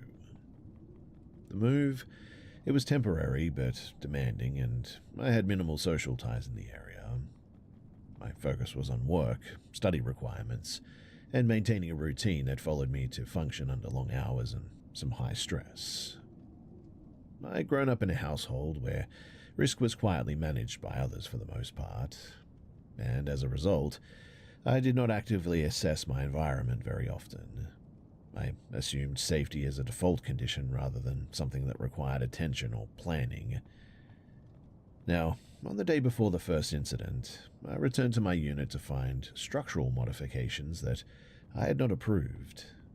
My father, who lived several hours away, had assessed the property while I was out and installed timber braces across 2 windows and the rear sliding door. His explanation was brief and practical, as it always was with him. My reaction, though, was emotional and dismissive. I interpreted the action as intrusive rather than preventative and complained to my sibling about it during my drive to work. I intended to remove the barriers that evening, too. That plan was eventually delayed due to exhaustion and some poor judgment. But at approximately 3:40 in the morning, I was woken by repeated impacts against the bedroom window. The noise was not consistent with any environmental causes. It was rhythmic, forceful, and very close too. When I oriented toward the sound, I observed movement outside of the glass. Two individuals were attempting to push the window inward. The window itself, it was poorly secured and would not have resisted sustained pressure. The only obstruction was the timber beam fixed across the interior frame, and because of that, the opening widened only partially. One person managed to force a lower limb through the gap, while the rest of his body remained outside. The second individual continued applying pressure from behind. Both were speaking loudly, and the statements were directed inward and explicitly threatening. I was unable to respond or move for several seconds, which I later understood as an acute stress response rather than indecision. Once I sort of regained partial control, I retreated into an interior space and contacted my partner. I didn't call emergency services directly. This was not a reasoned decision. It was avoidance driven by shock, really. My partner recognized the situation immediately, though, due to the background noise, and contacted authorities on my behalf while remaining on the line with me. The attempt, though, ended abruptly when the individuals abandoned the effort and left the area. Police arrived shortly afterward, and a report was taken. Officers were direct in explaining that without identification or apprehension, follow-up options were pretty limited. Additional patrols were requested for the surrounding streets for a short period, but really, that was about it. I did not remain alone in the unit for several weeks afterward. Family members and my partner, they alternated staying overnight, and this arrangement was unsustainable long-term, and so I eventually resumed staying alone out of necessity rather than first night that I was alone again, which is very odd. So I slept in the living area, avoiding rooms with direct exterior exposure at this point. I woke without an obvious trigger, and immediately noticed a stationary presence outside of the rear door. The curtains were partially closed, but the lower portion of a person's legs were visible on the patio. The individual was standing directly in front of the glass, facing inward. There was no movement, no attempt to enter, and no sound. This continued for some time, and I remained still, assessing whether the person could see me or not, and when I attempted to move away, the behavior changed. The door was suddenly struck repeatedly with force, followed by pulling motions intended to slide it open. The effort failed, though, due to a fixed wooden brace that was installed earlier across the interior track. Emergency services were contacted immediately this time, and responding officers arrived as the individual fled the property. He was detained nearby. Now, despite the arrest, the outcome did not provide meaningful resolution by any means. The individual was released within days. I was advised that long-term protection or prosecution was unlikely without additional evidence. My priority shifted then from accountability to removal from the situation altogether.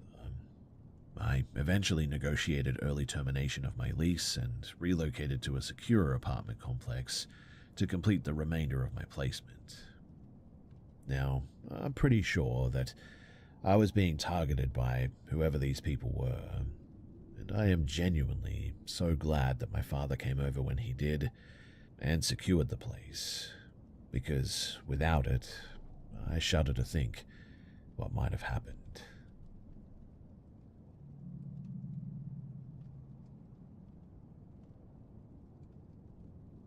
The place that this happened has a population under 10,000.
The town, it functioned almost entirely around a short commercial strip.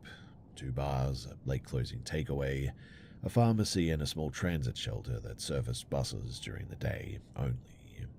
After 9 p.m., public transport ceased here, and foot traffic dropped to pretty much zero. Now, my route home from work followed this strip for several minutes before transitioning into residential streets. The total walk, it was under 10 minutes, and I had done it alone many times without any incidents, and had come to treat it as routine rather than something requiring active attention. The date, it was January 1st, early morning, and I had finished a late shift at a bar due to holiday trading hours. After closing, several staff members remained inside briefly for drinks while cleaning wrapped up, and by the time that I prepared to leave, it must have been around 2:45 in the morning. A colleague offered to walk with me, another suggested driving me part of the way, and I declined both in the end. My decision was based on impatience, not risk assessment, and so I left alone. The streets were empty that night. All nearby buses were closed, the lights were off, doors secured, and I walked without music and was smoking a bit, which was typical for me after work. Nothing unusual occurred until I approached the transit shelter beside one of the closed shops.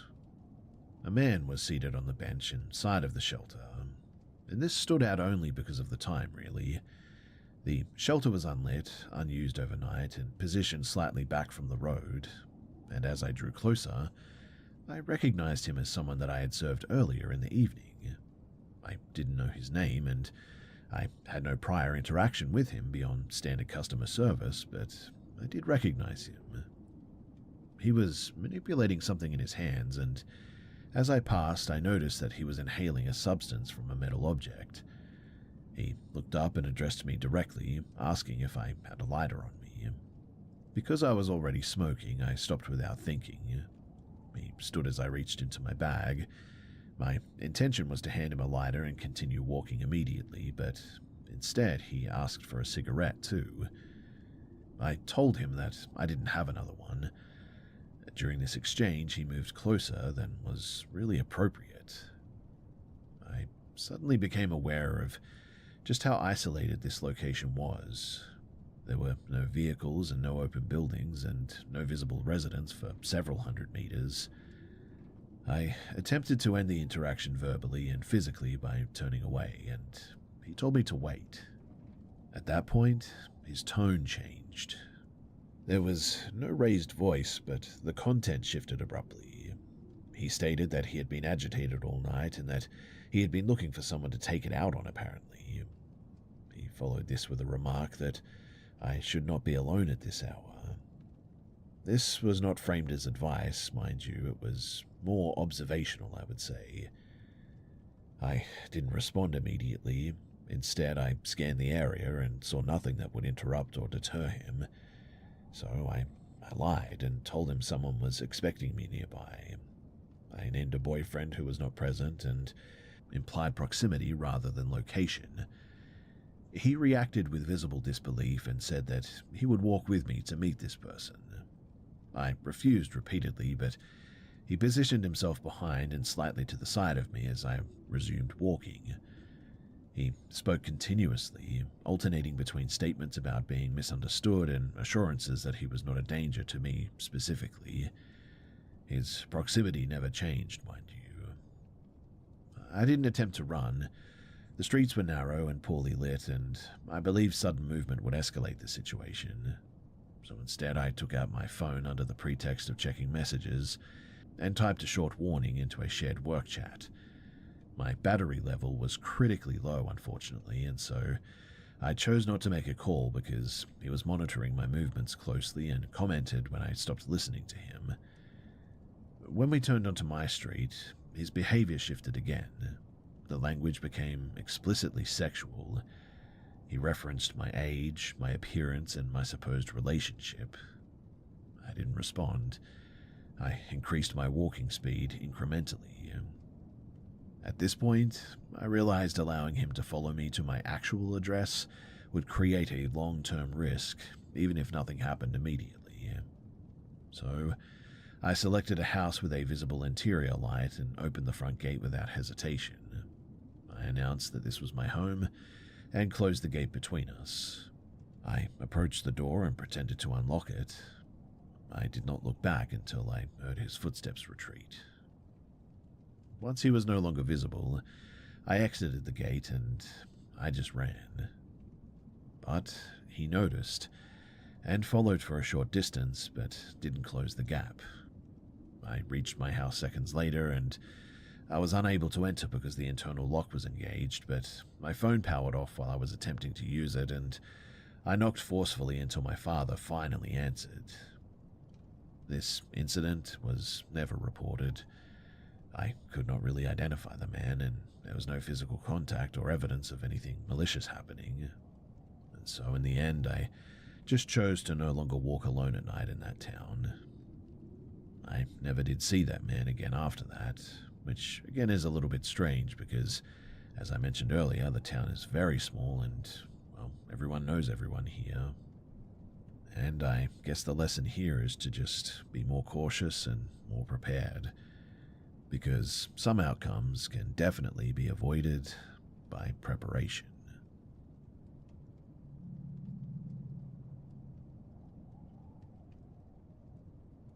This occurred during a temporary stay in northern Argentina, in a semi-rural municipality outside of a regional hub. The area experiences frequent infrastructure interruptions here, including unplanned electrical outages, which are treated locally as inconveniences rather than emergencies. The residence was a single-story concrete structure on a fenced lot, shared with several animals. At the time, 3 people lived there: myself, my younger sibling, and our mother. Now, on the evening in question, the power failed shortly before midnight. This was not unexpected, and no attempt was made to restore it. With no lighting or internet access, I went to bed earlier than usual that day. My mother, though, remained awake, using her phone in an exterior seating area near the stairwell. The animals moved intermittently, but eventually they settled too. During this period, my mother was on a voice call with an individual that she knew casually through local contacts. At one point, he asked whether she was alone, and she answered affirmatively. Later, she stated that she interpreted the question narrowly and did not consider that it might be understood as confirmation that nobody else was present in the home. After ending the call, she secured the lower level, completed household tasks, and she eventually joined us in the shared sleeping area. All occupants were in the same room due to space constraints, and there were no exterior lights, no mechanical noises, and no active appliances due to the outage.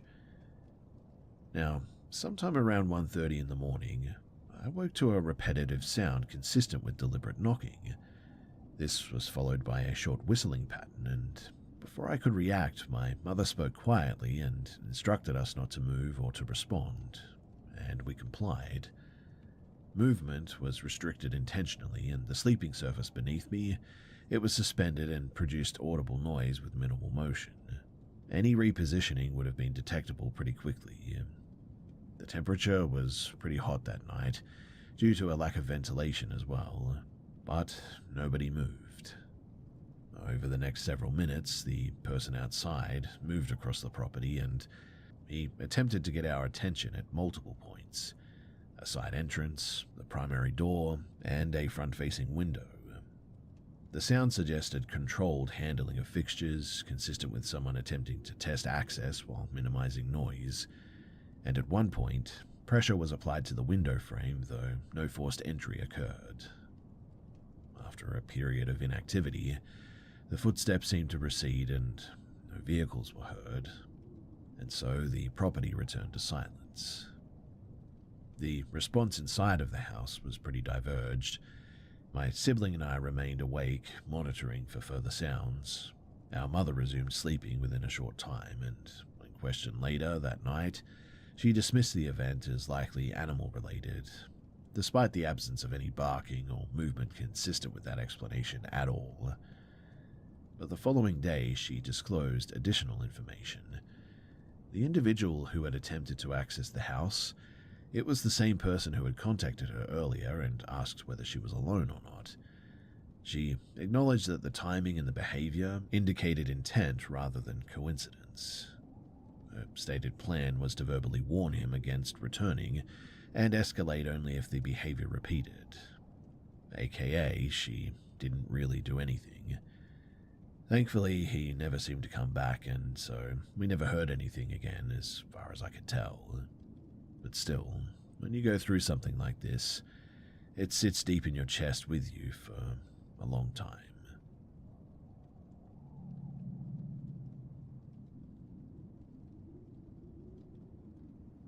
This took place during a late evening stop in central Pennsylvania, in a rural location located roughly 40 minutes from a mid-sized city. The town has very limited commercial activity and very few people around after sunset. I was roughly about 26 years old at the time, and I wear a headscarf for religious reasons, which is pretty uncommon in that area, though this was not something that I initially considered as relevant. Anyway, I arrived shortly after 7 p.m. with my partner. We planned to share the drive, but intended to separate tasks in town. While he was handling some errands elsewhere, I chose to wait inside of a 24-hour diner near the highway. The establishment had a counter, several booths, and a large window facing the parking lot. I ordered a drink and occupied the same booth for about an hour, writing intermittently and checking my phone. The diner was sparsely populated. Staff remained behind the counter for the most part, and no other customers stayed for extended periods like I was. At some point during my stay, though, a vehicle parked directly outside of the window, adjacent to my booth. The engine remained running, and the headlights were on and oriented toward the glass. Initially, I didn't think much of it, assuming that it belonged to a staff member or somebody waiting for somebody else briefly. Several minutes later, though, the headlights brightened momentarily, and I sort of looked up, thinking that my partner had returned early. The vehicle was unfamiliar, though, so I resumed what I was doing, and I didn't move locations. In hindsight, the light changing appeared intentional rather than incidental, I think. Later, though, I noticed a man standing near the counter without interacting with any of the staff there. He was positioned in a place that allowed him to face both the dining area and the entrance. I didn't observe him ordering food or collecting anything, but when I looked up directly, he was focused on me. The attention was sustained and unbroken. There was no visible expression, but the posture and the eye contact suggested scrutiny rather than curiosity, I would guess. After a short interval, though, he repositioned himself closer to the entrance, partially obstructed by a divider wall. From that angle, he could still observe my booth using peripheral positioning, also while remaining closer to the doors in the parking lot. And it was at this point that I became aware of his movements without fully turning toward him. When I began gathering my belongings, he moved into the small entry space between the interior and exterior doors. I paused and checked my phone rather than standing immediately, and he remained there, oriented toward the exit, but tracking my movement with his head rather than his body. At that point, I chose not to leave. I walked instead toward the restrooms at the back of the building. As I changed direction, he turned enough to confirm that he was watching where I was going. I stayed inside of the restroom longer than necessary and waited for a message from my partner confirming that he had arrived. When I exited, the man had returned inside and was standing near the entrance again, facing outward. I passed him without engaging, and I moved through the entryway. He didn't step aside fully, though, leaving limited clearance, but did not physically block me. His attention remained fixed as I exited. Outside, the same vehicle remained parked near the door, and I walked past it and entered my partner's car, which was parked one space away. I opened both front and rear doors briefly while settling my belongings. And throughout this, the man stood near his vehicle and continued watching me like a hawk. As we left the lot and merged onto the highway, I looked back and saw him still facing the road. Shortly after, A vehicle pulled in closely behind us and maintained that distance longer than would be expected given open lanes. It was a dirty-looking van, and it exited the highway a short distance later. Thankfully, nothing further occurred and there was no direct confrontation. No words were exchanged, in fact, and no laws were broken in a way that could be reported clearly or conclusively, so really, that was that. And although the situation ended without any harm and without any consequences, I cannot shake the feeling that I was targeted that day. And maybe it was because I looked a little different in town and because I wear a headscarf or something. I'm not really sure, but it was strange, and I definitely did not feel safe in that moment. And they were planning something.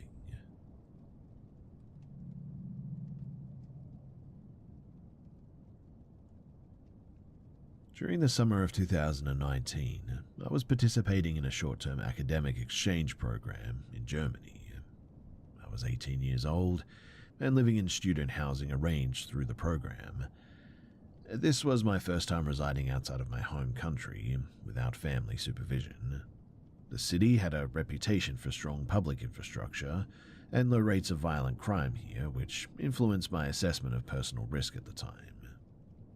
One evening, after attending a late seminar, I boarded a regional S-Bahn line to return to my accommodation.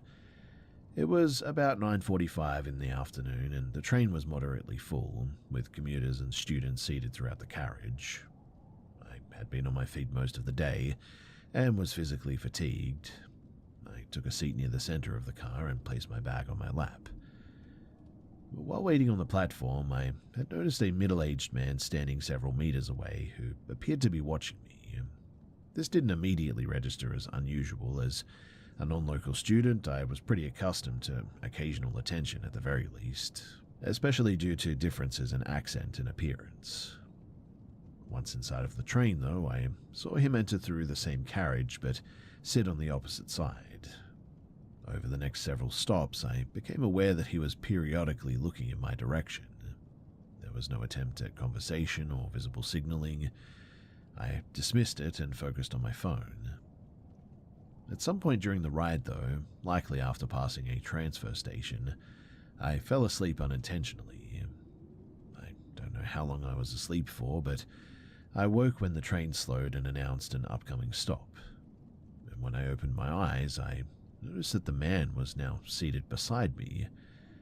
There was no verbal interaction, and I registered the change but didn't immediately react, assuming that the train had filled and the seats were limited. But as I leaned back, I felt pressure against my head as if I was being guided toward his shoulder.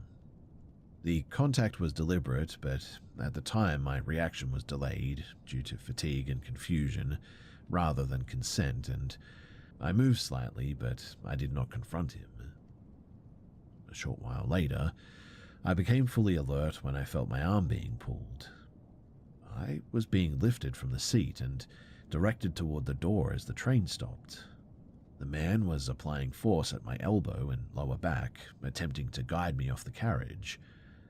Once on the platform, I pulled away and asked him in English what he was doing. He responded in broken English that he knew me and that I had missed my stop.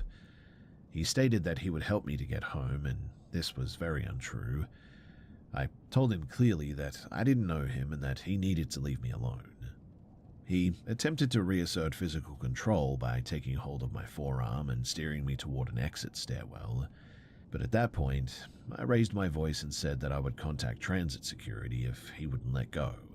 I also gestured toward a uniformed rail employee visible further down the platform.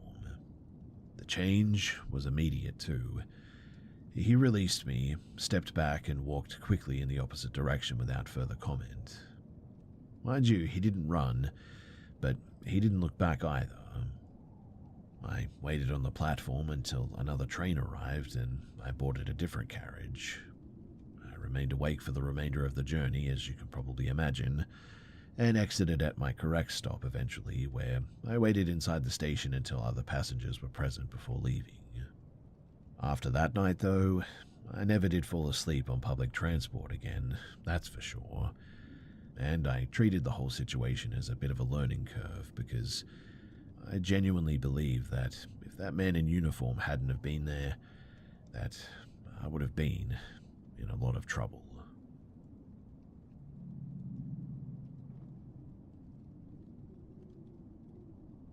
I was 18 years old and had recently finished secondary school. The campus housing was intended for first-year students coming from outside of the region, and it was my first experience living without daily family oversight.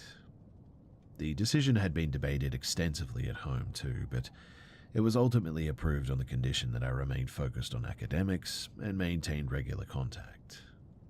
The apartment complex was functional rather than social. Each floor had a shared kitchen, laundry room, and study area. Most residents kept to themselves too, and I settled in pretty quickly, learned the public transport routes, and established a routine between classes, part-time work, and study sessions. I also became close with a student named Lenka, who lived 2 floors above me. Several weeks after the semester began, a new tenant moved into the unit across the corridor from mine. I didn't initially register his presence too, beyond noticing that the hallway was busier during evenings. My first direct interaction with him too occurred in the shared kitchen when he introduced himself as Marek. The exchange was brief and pretty neutral.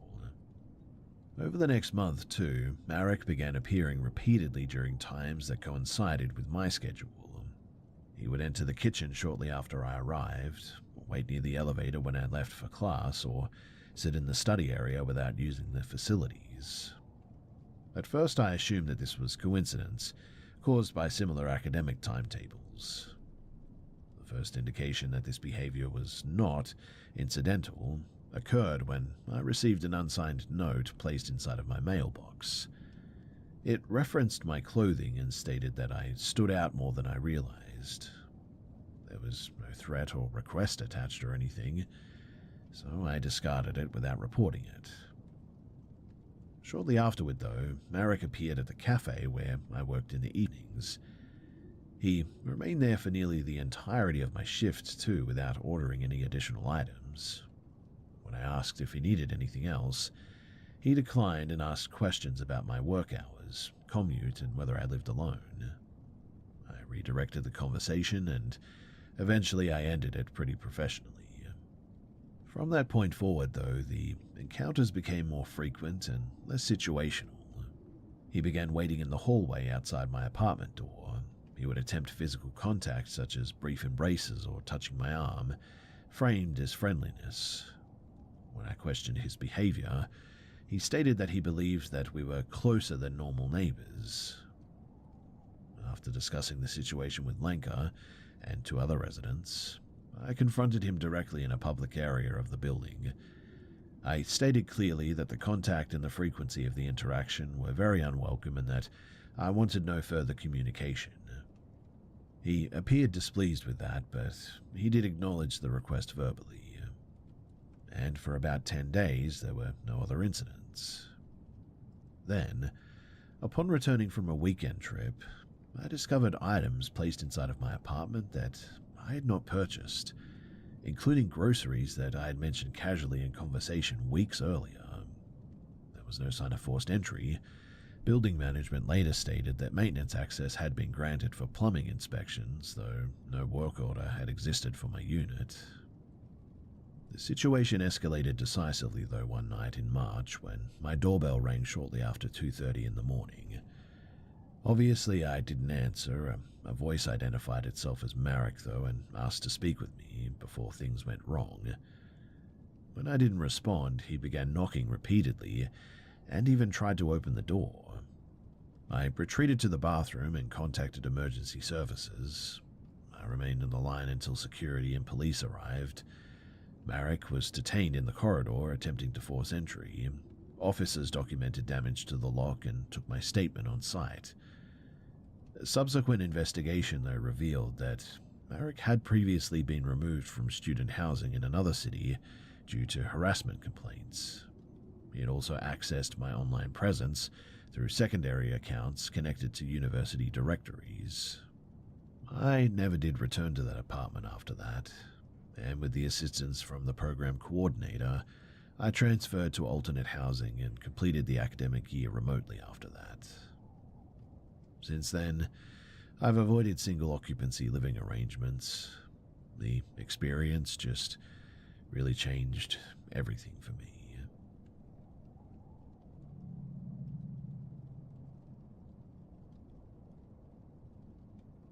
A few years back, I arranged a rideshare pickup from a commercial plaza spot on the outskirts of a town that I was at to return to a family property where I was staying temporarily.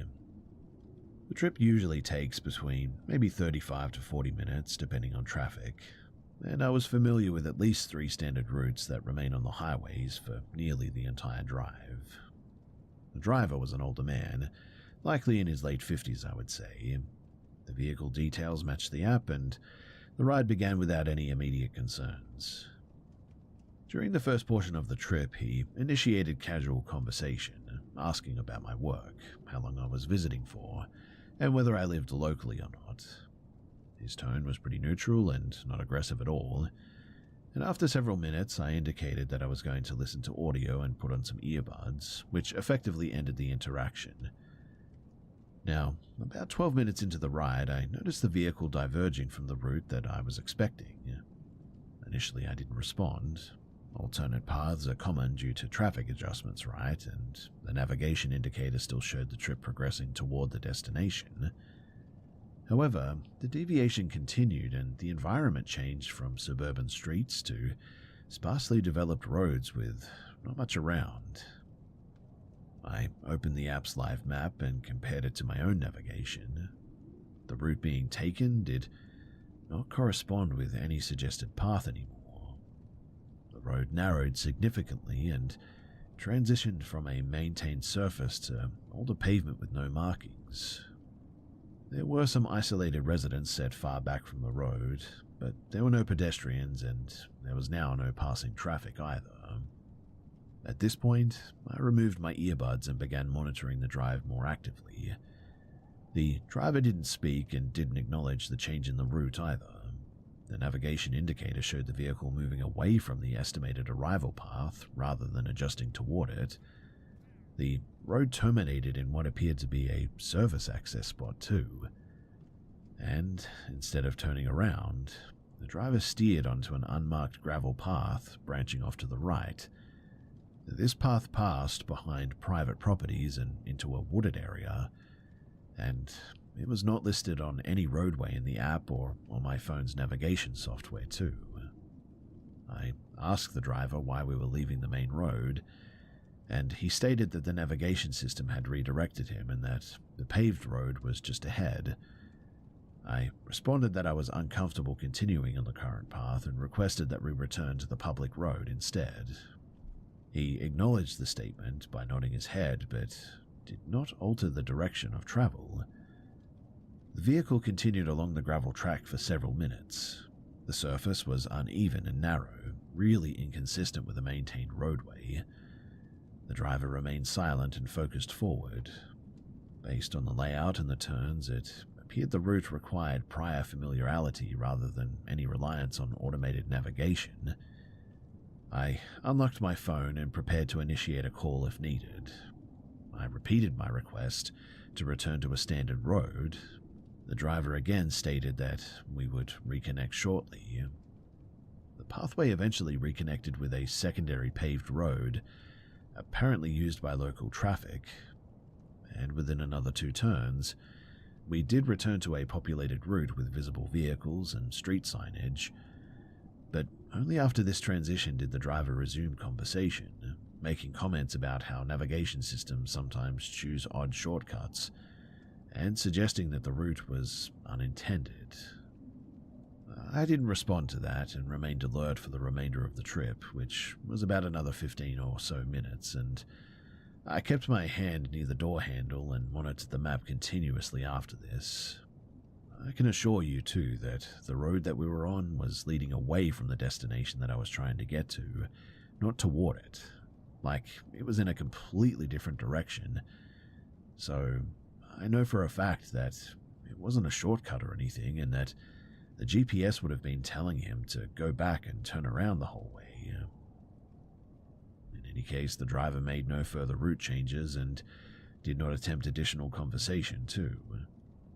After exiting the vehicle, too, I reviewed the trip data, and the detour was not logged as an alternative route by the rideshare platform, and the gravel path was not identified as recognized road in any mapping service that I checked, which meant that the deviation increased the total travel time rather than reducing it, but he never charged for it either.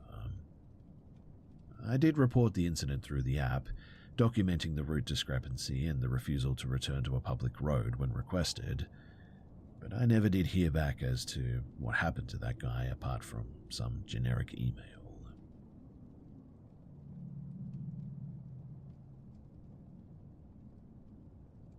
This happened during a school holiday period when I was staying at my family home in Canada. I was 14 years old at the time. The house was a single-story structure with a central living area and a short interior corridor connecting the bedrooms and a home office. Some temporary furniture adjustments had been made for seasonal decorations, which altered typical sightlines within the house at the time. But one evening, my parents and I were watching a movie together in the living room. The lights were off except for the television and a decorative light source near a far corner of the room. I was seated in a position where I had a sort of unobstructed view into the hallway, which was not normally the case. The hallway connected a bathroom, my bedroom, my parents' bedroom, and a small office at the end. And at some point during the movie, I just became very anxious all of a sudden. Mind you, there was no noise or movement that initially triggered it, but after scanning the living room and seeing both parents focused on the TV, I looked down the hallway. Due to the low lighting there, visibility was pretty limited, but sufficient enough to distinguish movement. And I observed a dark humanoid-shaped figure, like an outline, partially visible near the doorway of my parents' bedroom. The figure was stationary at first and then shifted position, becoming more visible. No facial features or clothing were discernible, only general height and posture. The duration of the observation was brief, but clear enough for me to register it as a person rather than a shadow artifact. Upon seeing it, I was terrified too. My heart began to race, and I didn't know what to do. The figure then moved fully into the hallway, paused momentarily, and proceeded toward the office at the end of the corridor. The movement was controlled, deliberate, smooth, and really weird. After several seconds of just my jaw being dropped and me just sort of sitting there watching this thing, I interrupted the movie and informed my parents that somebody was inside of the home. My father turned on all the lights and checked the hallway and office immediately. The office had no external access points and no windows, and he reported finding nothing and no signs of forced entry or disturbance or anything. No further action was taken that night. The movie resumed, though the atmosphere was definitely subdued. I didn't sleep well that night, and I remained alert for sounds in the hallway for hours. Later that night, too, while in bed, I heard footsteps moving toward my room from the living area. This was not completely unusual, as my father occasionally checked in on me at night. The footsteps stopped outside of my door, and I then heard a brief tapping sound on the door, followed by a movement pacing back and forth along the hallway. The pattern continued for quite a long time without the door ever opening, and I didn't respond or investigate. The following morning, I asked my father whether he had come into my room during the night, and he said that he had not left his bedroom after going to sleep that night. And after that, there was no follow-up discussion. Now, about 2 years later, another incident occurred. I was home during the day and went to restart a laundry cycle in the basement. The basement was partially finished, with the laundry area located beyond a guest room. Lighting required that you flick a switch at the basement stairs, and while descending the stairs, I swear that I heard my name called from the direction of the laundry area. And the voice, it matched my mother's in tone and cadence. At that moment, though, I knew that my mother was upstairs in the kitchen. I sort of paused and I didn't proceed any further because I was so confused. I verbally responded once to confirm, then heard the same voice request assistance from the laundry area. No lights were on in that part of the basement though, and I immediately ran upstairs, closed the door, and encountered my mother moments later in the kitchen. She confirmed too that she had not called for me and had not been in the basement all day. After this moment, I always avoided being alone in the basement whenever possible. I never did hear voices again, but intermittent unexplained household noises were pretty common. Primarily footsteps during nighttime hours, continued sporadically over the following years. Eventually we did move, and I was really thankful for that, but years later I was having discussions with my parents about the past, and I sort of brought some of this stuff up, and they also acknowledged that at the time they heard things too. They said that they never told me because they never wanted to scare me, but that was confirmation enough for me to know that there was something weird going on in that house, and I really don't know how to explain it.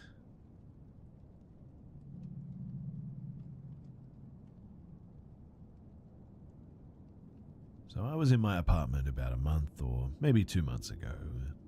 My roommate just texted me and told me that he was going to head on to work, and about 5 minutes after that, I get up from my desk, I have a gaming PC that's barely holding itself together, and go toward the kitchen for a refill on my coffee. I leave my room and I'm coming down the hall toward the kitchen and the entrance to my place, when I see a shadow being cast onto the rug at the entrance from someone standing in my kitchen. I even hear someone moving around the silverware, forks, butter knives, that kind of thing. My first thought was my roommate hasn't left just yet, and I say, "Hey man, you still here?" and continue walking towards the kitchen and the entrance. The whole time there's sounds of like a chain jingling and a buzzing sound sort of. I round the corner expecting to see him, but when I do, no one is in my kitchen. So my second thought is that it must have been my dog. It roams free in the apartment and has his harness on, so maybe it was him shaking her clothes or something. It roams free in the apartment and has this harness on, so maybe it was shaking clothes? I wait a second for the dog to come out the other side of the kitchen, but after about 5 seconds, I'm becoming very puzzled. With furrowed eyebrows and a confused frown on my face, I lean in to look out of the peephole on the door to see what's going on outside of my apartment door, and I still hear the jingling chain and the footsteps, almost like someone was walking a large dog past my front door. Whatever it is that's happening, I don't see anyone though, so I assume it's something happening out of view out there, and I just sort of shrug my shoulders and, like, oh well, right? But here's the weird part. I turn around and am immediately faced with what I'm going to describe as a grey, leaning around the corner with one 3-fingered hand touching the wall. It looks insubstantial, but like it's made of smoke or fog. I gasp and take a step back, and it ducks back around the corner without a sound. I start saying things like, "It's okay, you can come out, I won't hurt you, and I'm sorry, you just startled me." Of course, there's no reply. I go up and inspect the corner where I saw it, and there isn't enough room for someone to stand there and peek around, much less to hide from someone coming into the apartment. There's like 4 inches of clearance between the edge and the TV, so unless someone was like 2 inches wide, they just wouldn't fit there.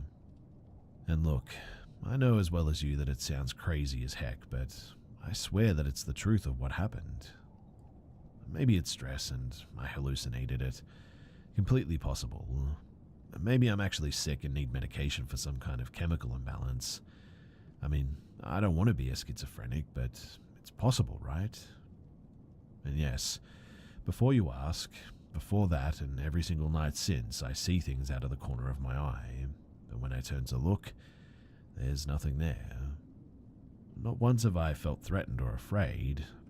I remember watching this YouTube video about lizard people having wardrobe malfunctions on live TV, I know it's probably all bunk, but I enjoy a good conspiracy theory as much as the next guy. It's entertainment.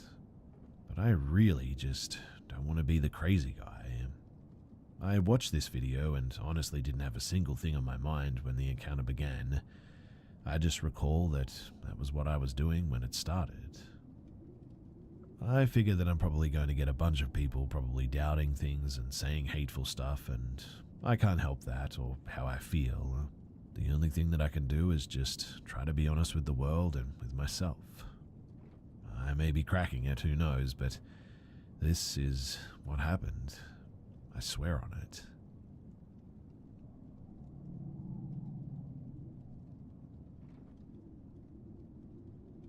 I'm a 36-year-old female in Sweden. I've worked in mental health care for the last 18 years, mainly with people with psychotic illnesses like schizophrenia. I was working in a group home for 9 years and was very close with my co-workers there, especially 2 females. The last few years I worked there, another female started working there too. Her name was M, and the 4 of us grew very close. She was very timid, shy, friendly at times, and we got along pretty well. She was, however, often on long-term sick leave because of her own mental health issues, so we didn't meet much at work, but she always showed up at our after-work dinners, so we continued to stay in touch, even when she wasn't well enough to work full-time. She told us that she had a history of schizophrenia herself, just like the patients that we were treating, but that she was medicated and hadn't had any psychotic episodes for years. Now, since I have an education in psychiatry and a long experience with schizophrenia, I have no judgment towards people suffering from the illness, and it didn't bother me being friends with someone who had a diagnosis like that. And even after what I tell you, I still feel the same way. In the summer of 2023, I had moved on to work in a new place, also with mental health, but this time forensic psychiatry, like a halfway house for mentally ill murderers, etc. The 4 of us stayed in touch and still met every now and then for dinner parties and whatnot. Em told us that she had been evicted from her apartment because of an incident where she had accidentally entered her neighbor's apartment in the middle of the night. She told us that in the huge apartment complex, the doors all looked exactly the same, and that she simply walked in the wrong door by accident, and that the neighbors, they'd created a bit of a scene out of pure drama and reported her to the police. I somehow felt that while that sounded out of proportion to evict someone just from that perhaps the landlord took that kind of action because he judged her based on her medical history, and I felt honestly bad for her. I questioned her if something else happened, and she claimed that it didn't and that this was the full story. In Sweden, it's very difficult to get a contract for an apartment when you've gotten evicted before. You pretty much get blacklisted, and that's that. So Em asked if she could move in with me. Since she was literally on the street, literally homeless, I said, well, of course you can. I've always gotten myself into uncomfortable situations by saying yes instead of thinking about myself, and had no idea just how severe this situation would get when I said yes to Em. So I live in a pretty small apartment. It's 1 bedroom that pretty much only fits a bed and a desk, a living room that fits a couch and a TV, no room for an extra bed, a small kitchen and a small bathroom, and I have 2 cats too. We decided that Em was going to live in the living room, and I offered her to throw my couch out so she could have a bed there, but she said that she was fine with sleeping on the couch since it's comfortable enough. I insisted on giving her a bed, but she always declined. There's a door between the living room and the bedroom too, but between the living room and the hallway, there's just an open arch, so she wouldn't have total privacy by any means.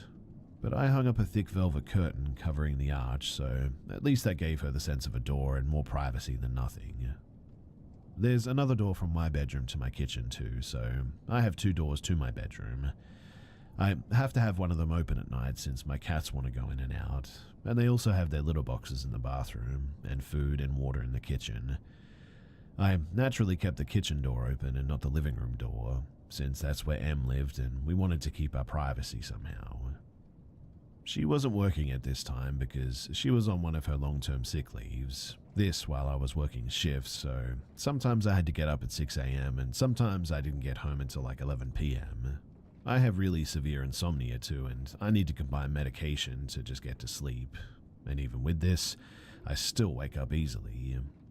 I told her that I would appreciate if she could try to stay quiet those nights when I have to get up at 6 in the morning, but that it's fine if she's loud when I'm at work or when I'm doing the evening shifts, because then I don't need to sleep as much. Now, she was a heavy smoker and a coffee drinker, so I bought her a coffee machine. Yeah, I know, I'm a bit of a weirdo who doesn't drink coffee very often, so I didn't have one. But I did this to make her enjoy her living situation a little more. The coffee machine in the sink is placed right outside of my bedroom door. Like I said, the kitchen is pretty small. So the first night together, I had to get up at 6 for my shift. As usual, I had a hard time falling asleep. Em had been up several times that night to go out to smoke, and I woke up every single time. At 5 a.m., she started making coffee, and since it's literally outside of my bedroom door, I was wide awake from the sounds of it.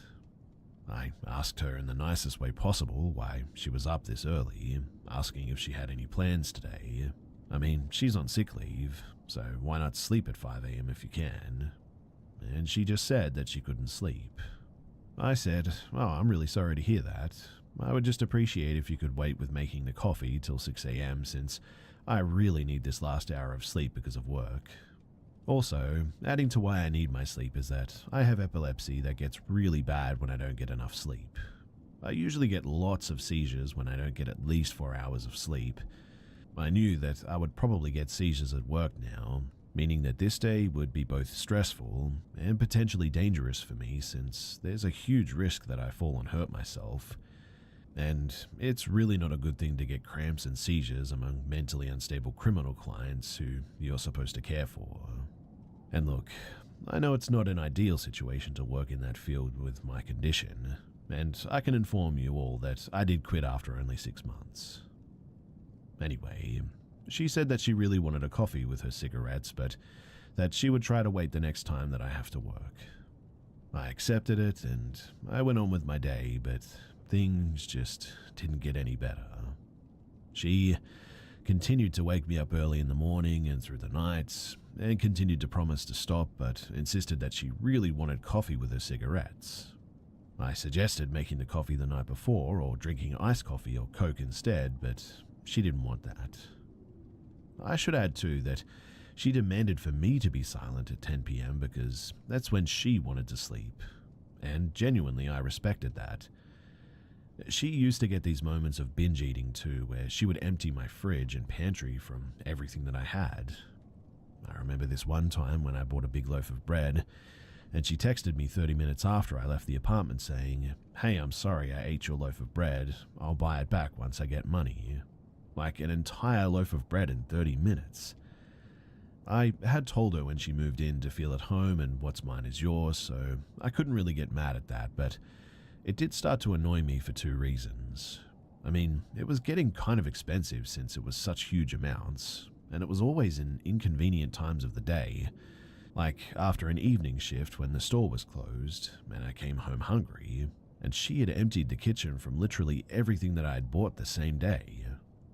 Em also had long black hair that was absolutely everywhere, all over the sink, the floor, the bathtub. I'm no clean freak, but I think anyone could understand that this isn't the nicest thing to step into or see everywhere in your house.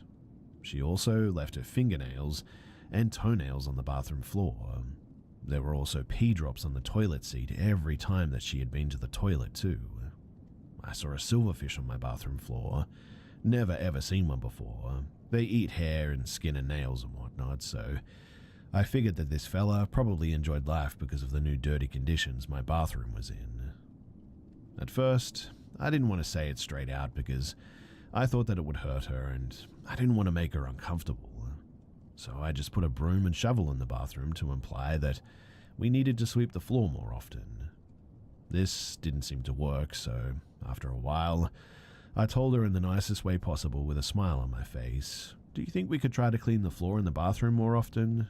We tend to lose some hair when we brush it, and I'm afraid that we might get pests. I saw a silverfish the other day, and I don't want it to get worse."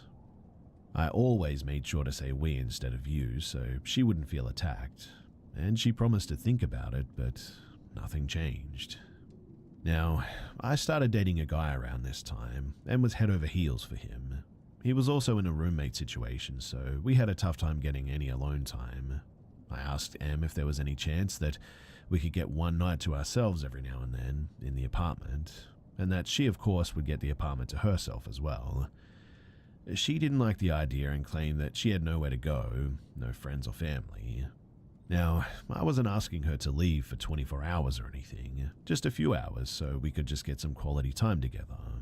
She could just go to the library or take a walk or whatever. I mean, I was at work for like 8 to 10 hours, 5 days a week, so she got a lot of time to herself.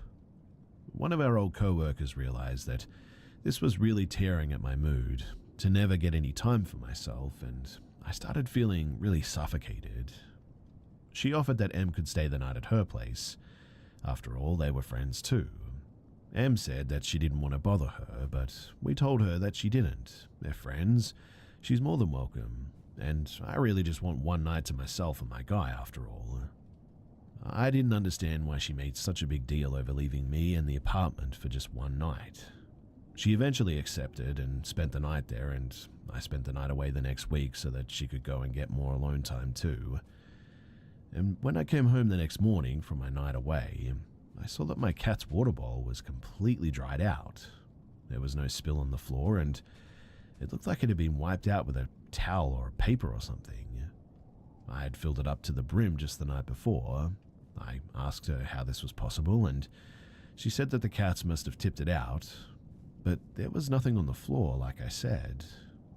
But my cats are overly social and usually cuddle up with strangers after just a few minutes, and I noticed that the cats withdrew from her more and more over time, and the last couple of weeks, they never left my bedroom except from when they ate or used the litter box or whatever. It honestly seemed like they were scared of her, which I couldn't figure out since she was just so timid. I had this old saucepan from the 60s that meant a lot to me too. You probably wonder how a saucepan can mean a lot to someone, right? But it was my grandmother's, and it's really the only thing that I have that belongs to her. My mother used to cook for me with it when I was little, so it has a great nostalgic value to me. She burnt it one day and made no attempt to clean it. She left it on the stove and went out to smoke. I found it ruined, and I cried that day. She didn't even say that I'm sorry. She also broke dishes several times and didn't bother to replace them or apologize.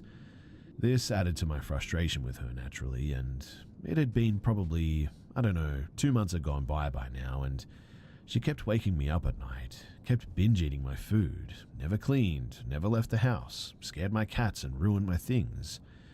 I realized too that she stole my prescripted sleeping pills at one point, lots of them as well, and I only get one per night, not more or less, and as you already know, I really need them. I had 20 of them in my nightstand when I left for work, and when I came home, they were gone. She denied this, which is pretty hilarious since nobody else could have been there. But my frustration was getting heavy. The summer heat was strong, and I felt locked up in my tiny bedroom with my 2 cats, never getting any time to myself, never any time alone with the guy that I was dating, except for once every 14th day. My apartment was messy, and she was stealing from me. All of this was beginning to culminate. But one day, out of nowhere, my old elementary school classmate texted me on Facebook, asking me how I know Em. He had seen that I had posted on Facebook that we were roommates now. I told him that we were old co-workers, and that she needed a place to stay because she got evicted. He said, I know, but do you know why she was evicted? Yeah, she accidentally went into her neighbor's apartment. He said, that's not the full story. She broke in and snuck up to their sleeping baby with a knife in her hand, but luckily the father woke up and wrestled her down and managed to save the baby. Thankfully nothing happened, but it was definitely a close call. I felt sick to my stomach. Could this be true? It would certainly explain why she was evicted, but it just sounded so horrible. And she is such a timid, nice girl. I had so many questions. But my friend had the full police report. Apparently the couple that Em had broken into was his ex-girlfriend and her family. It seemed that Em had a psychosis episode during the break-in, but those parts weren't public. It was, however, clear to me that she had been lying to me about why this had happened, and about how long she had been mentally unstable for. I started getting quite paranoid now, and I was already very frustrated with everything, and it was around this time that I really wanted her to move out. We did, however, have a contract that she had 30 days' notice, and I knew that if I asked her in a harsh way that it would mean 30 days of chaos until she moved out. So I wanted to handle this as nicely as I could. I started looking for cheap hostels for her that I could suggest to her so she wouldn't be on the streets. I sat down with her and told her that I loved living with her and I feel really horrible for this, but I just miss my alone time and that the apartment is too small for 2 people. I said it wasn't personal and that I wouldn't want to live with anyone right now and that I wished it would have worked out and that I'm really sorry and hope that we can still remain friends. She looked absolutely crushed and said that it wasn't possible. I showed her the hostel that I found and said that I understood that it wasn't the ultimate situation, but I really needed her to move out because I felt suffocated, and also the summer heat was making it tough to always have the door to the bedroom closed, and that it was tough for me to not get my sleep, etc. She said okay. She was going to try and move out, but not until 30 days had passed, and I said of course to this. The first night after our talk, she got up and made her coffee at 2:30 in the morning. I nearly had a mental breakdown that night. I mean, I was going to get up at 6 and I couldn't go back to sleep. I asked her in the morning for probably the 10th time to not make coffee until I get up, but she didn't even answer me that time.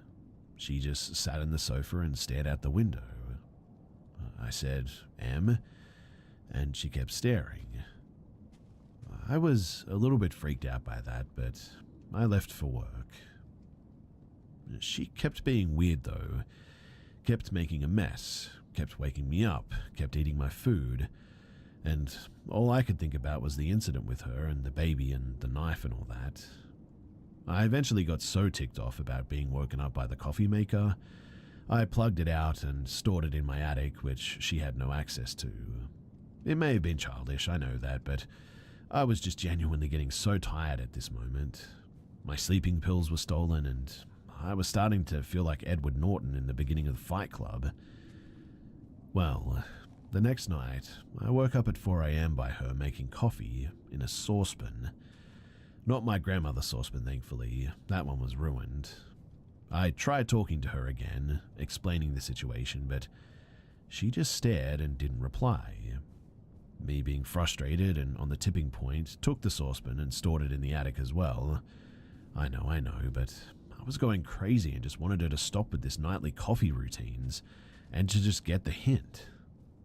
The third night, I had the guy that I was dating sleeping at our place because I was getting really paranoid now over her weird behavior, not speaking with me and just staring into space. I woke up from my very light snooze by him poking me, and he whispered, "Look."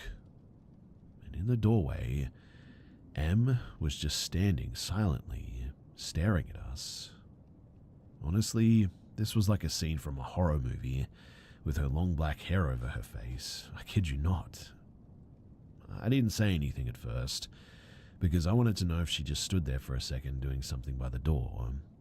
But I realized after a while that she was actually just standing still, staring at us. It reminded me of the ending of Paranormal Activity when Katie just stares at Micah in the final scene. So I sat up and said, "What are you doing?" But before I could finish the sentence, she just slammed the door shut, and I heard the sound of something metal falling on the floor and her running into the living room. I yelled out, "You need to leave," and started crying hysterically because this was turning into a nightmare. Of course, I didn't go back to sleep that night, and I was really happy that I had company that night too. I just kept asking myself, Had she done this before? Stared at me in my sleep like that? The next day, when I got out of bed, I opened the door that she had slammed shut and saw a kitchen knife on the floor. So that was the metal sound that I had heard before she ran off that night. At this point, I took all of my knives and locked them in the attic as well. I then asked a friend of mine to come to my house and be here when I tell her that she has to move out immediately, that I can no longer wait 30 days. We were 27 days in. And during the conversation, I really tried to stay calm. I know that she has a mental illness. I know that she means no harm. And even though I was just so frustrated, I couldn't bring myself to hate her. I was mostly scared and tired, I guess, but she, however, didn't even answer when I talked to her. She just kept staring at the window. She left the apartment and she sent me a text instead, saying that I was disrespectful for bringing a friend over to her place. I came and I thought that this would be a quiet night finally. No coffee maker or saucepans. But at 3 a.m. I woke up by her burning dry coffee powder in a frying pan. At this moment, I just felt terrified of her. Her face was dead, her eyes were black. I suspected that she had gone into psychosis. I stopped the fire and she just ran off to the living room in silence. I knew that she had an appointment with her psychiatrist the next day. And while she was away, I packed all of her things. I then sent her a text telling her that she needs to pick them up and give me back my keys, and that I'll give her money for a hostel the upcoming 26 days. She didn't reply, though. The guy that I was seeing came to keep me company in case she would fight about it. She didn't. She left the keys without looking at us, and she just left. Our co-workers who were friends with us both told me that she moved in with a guy that she was dating apparently, and she stayed there for a few weeks until she somehow amazingly got an apartment of her own. She started working again, and genuinely I was really happy to hear this. She seemed to be doing pretty well. Then, in January of this year, one of our old co-workers told me that M had called her and told her everything must burn, that she has a baby that she must save, and other delusional stuff.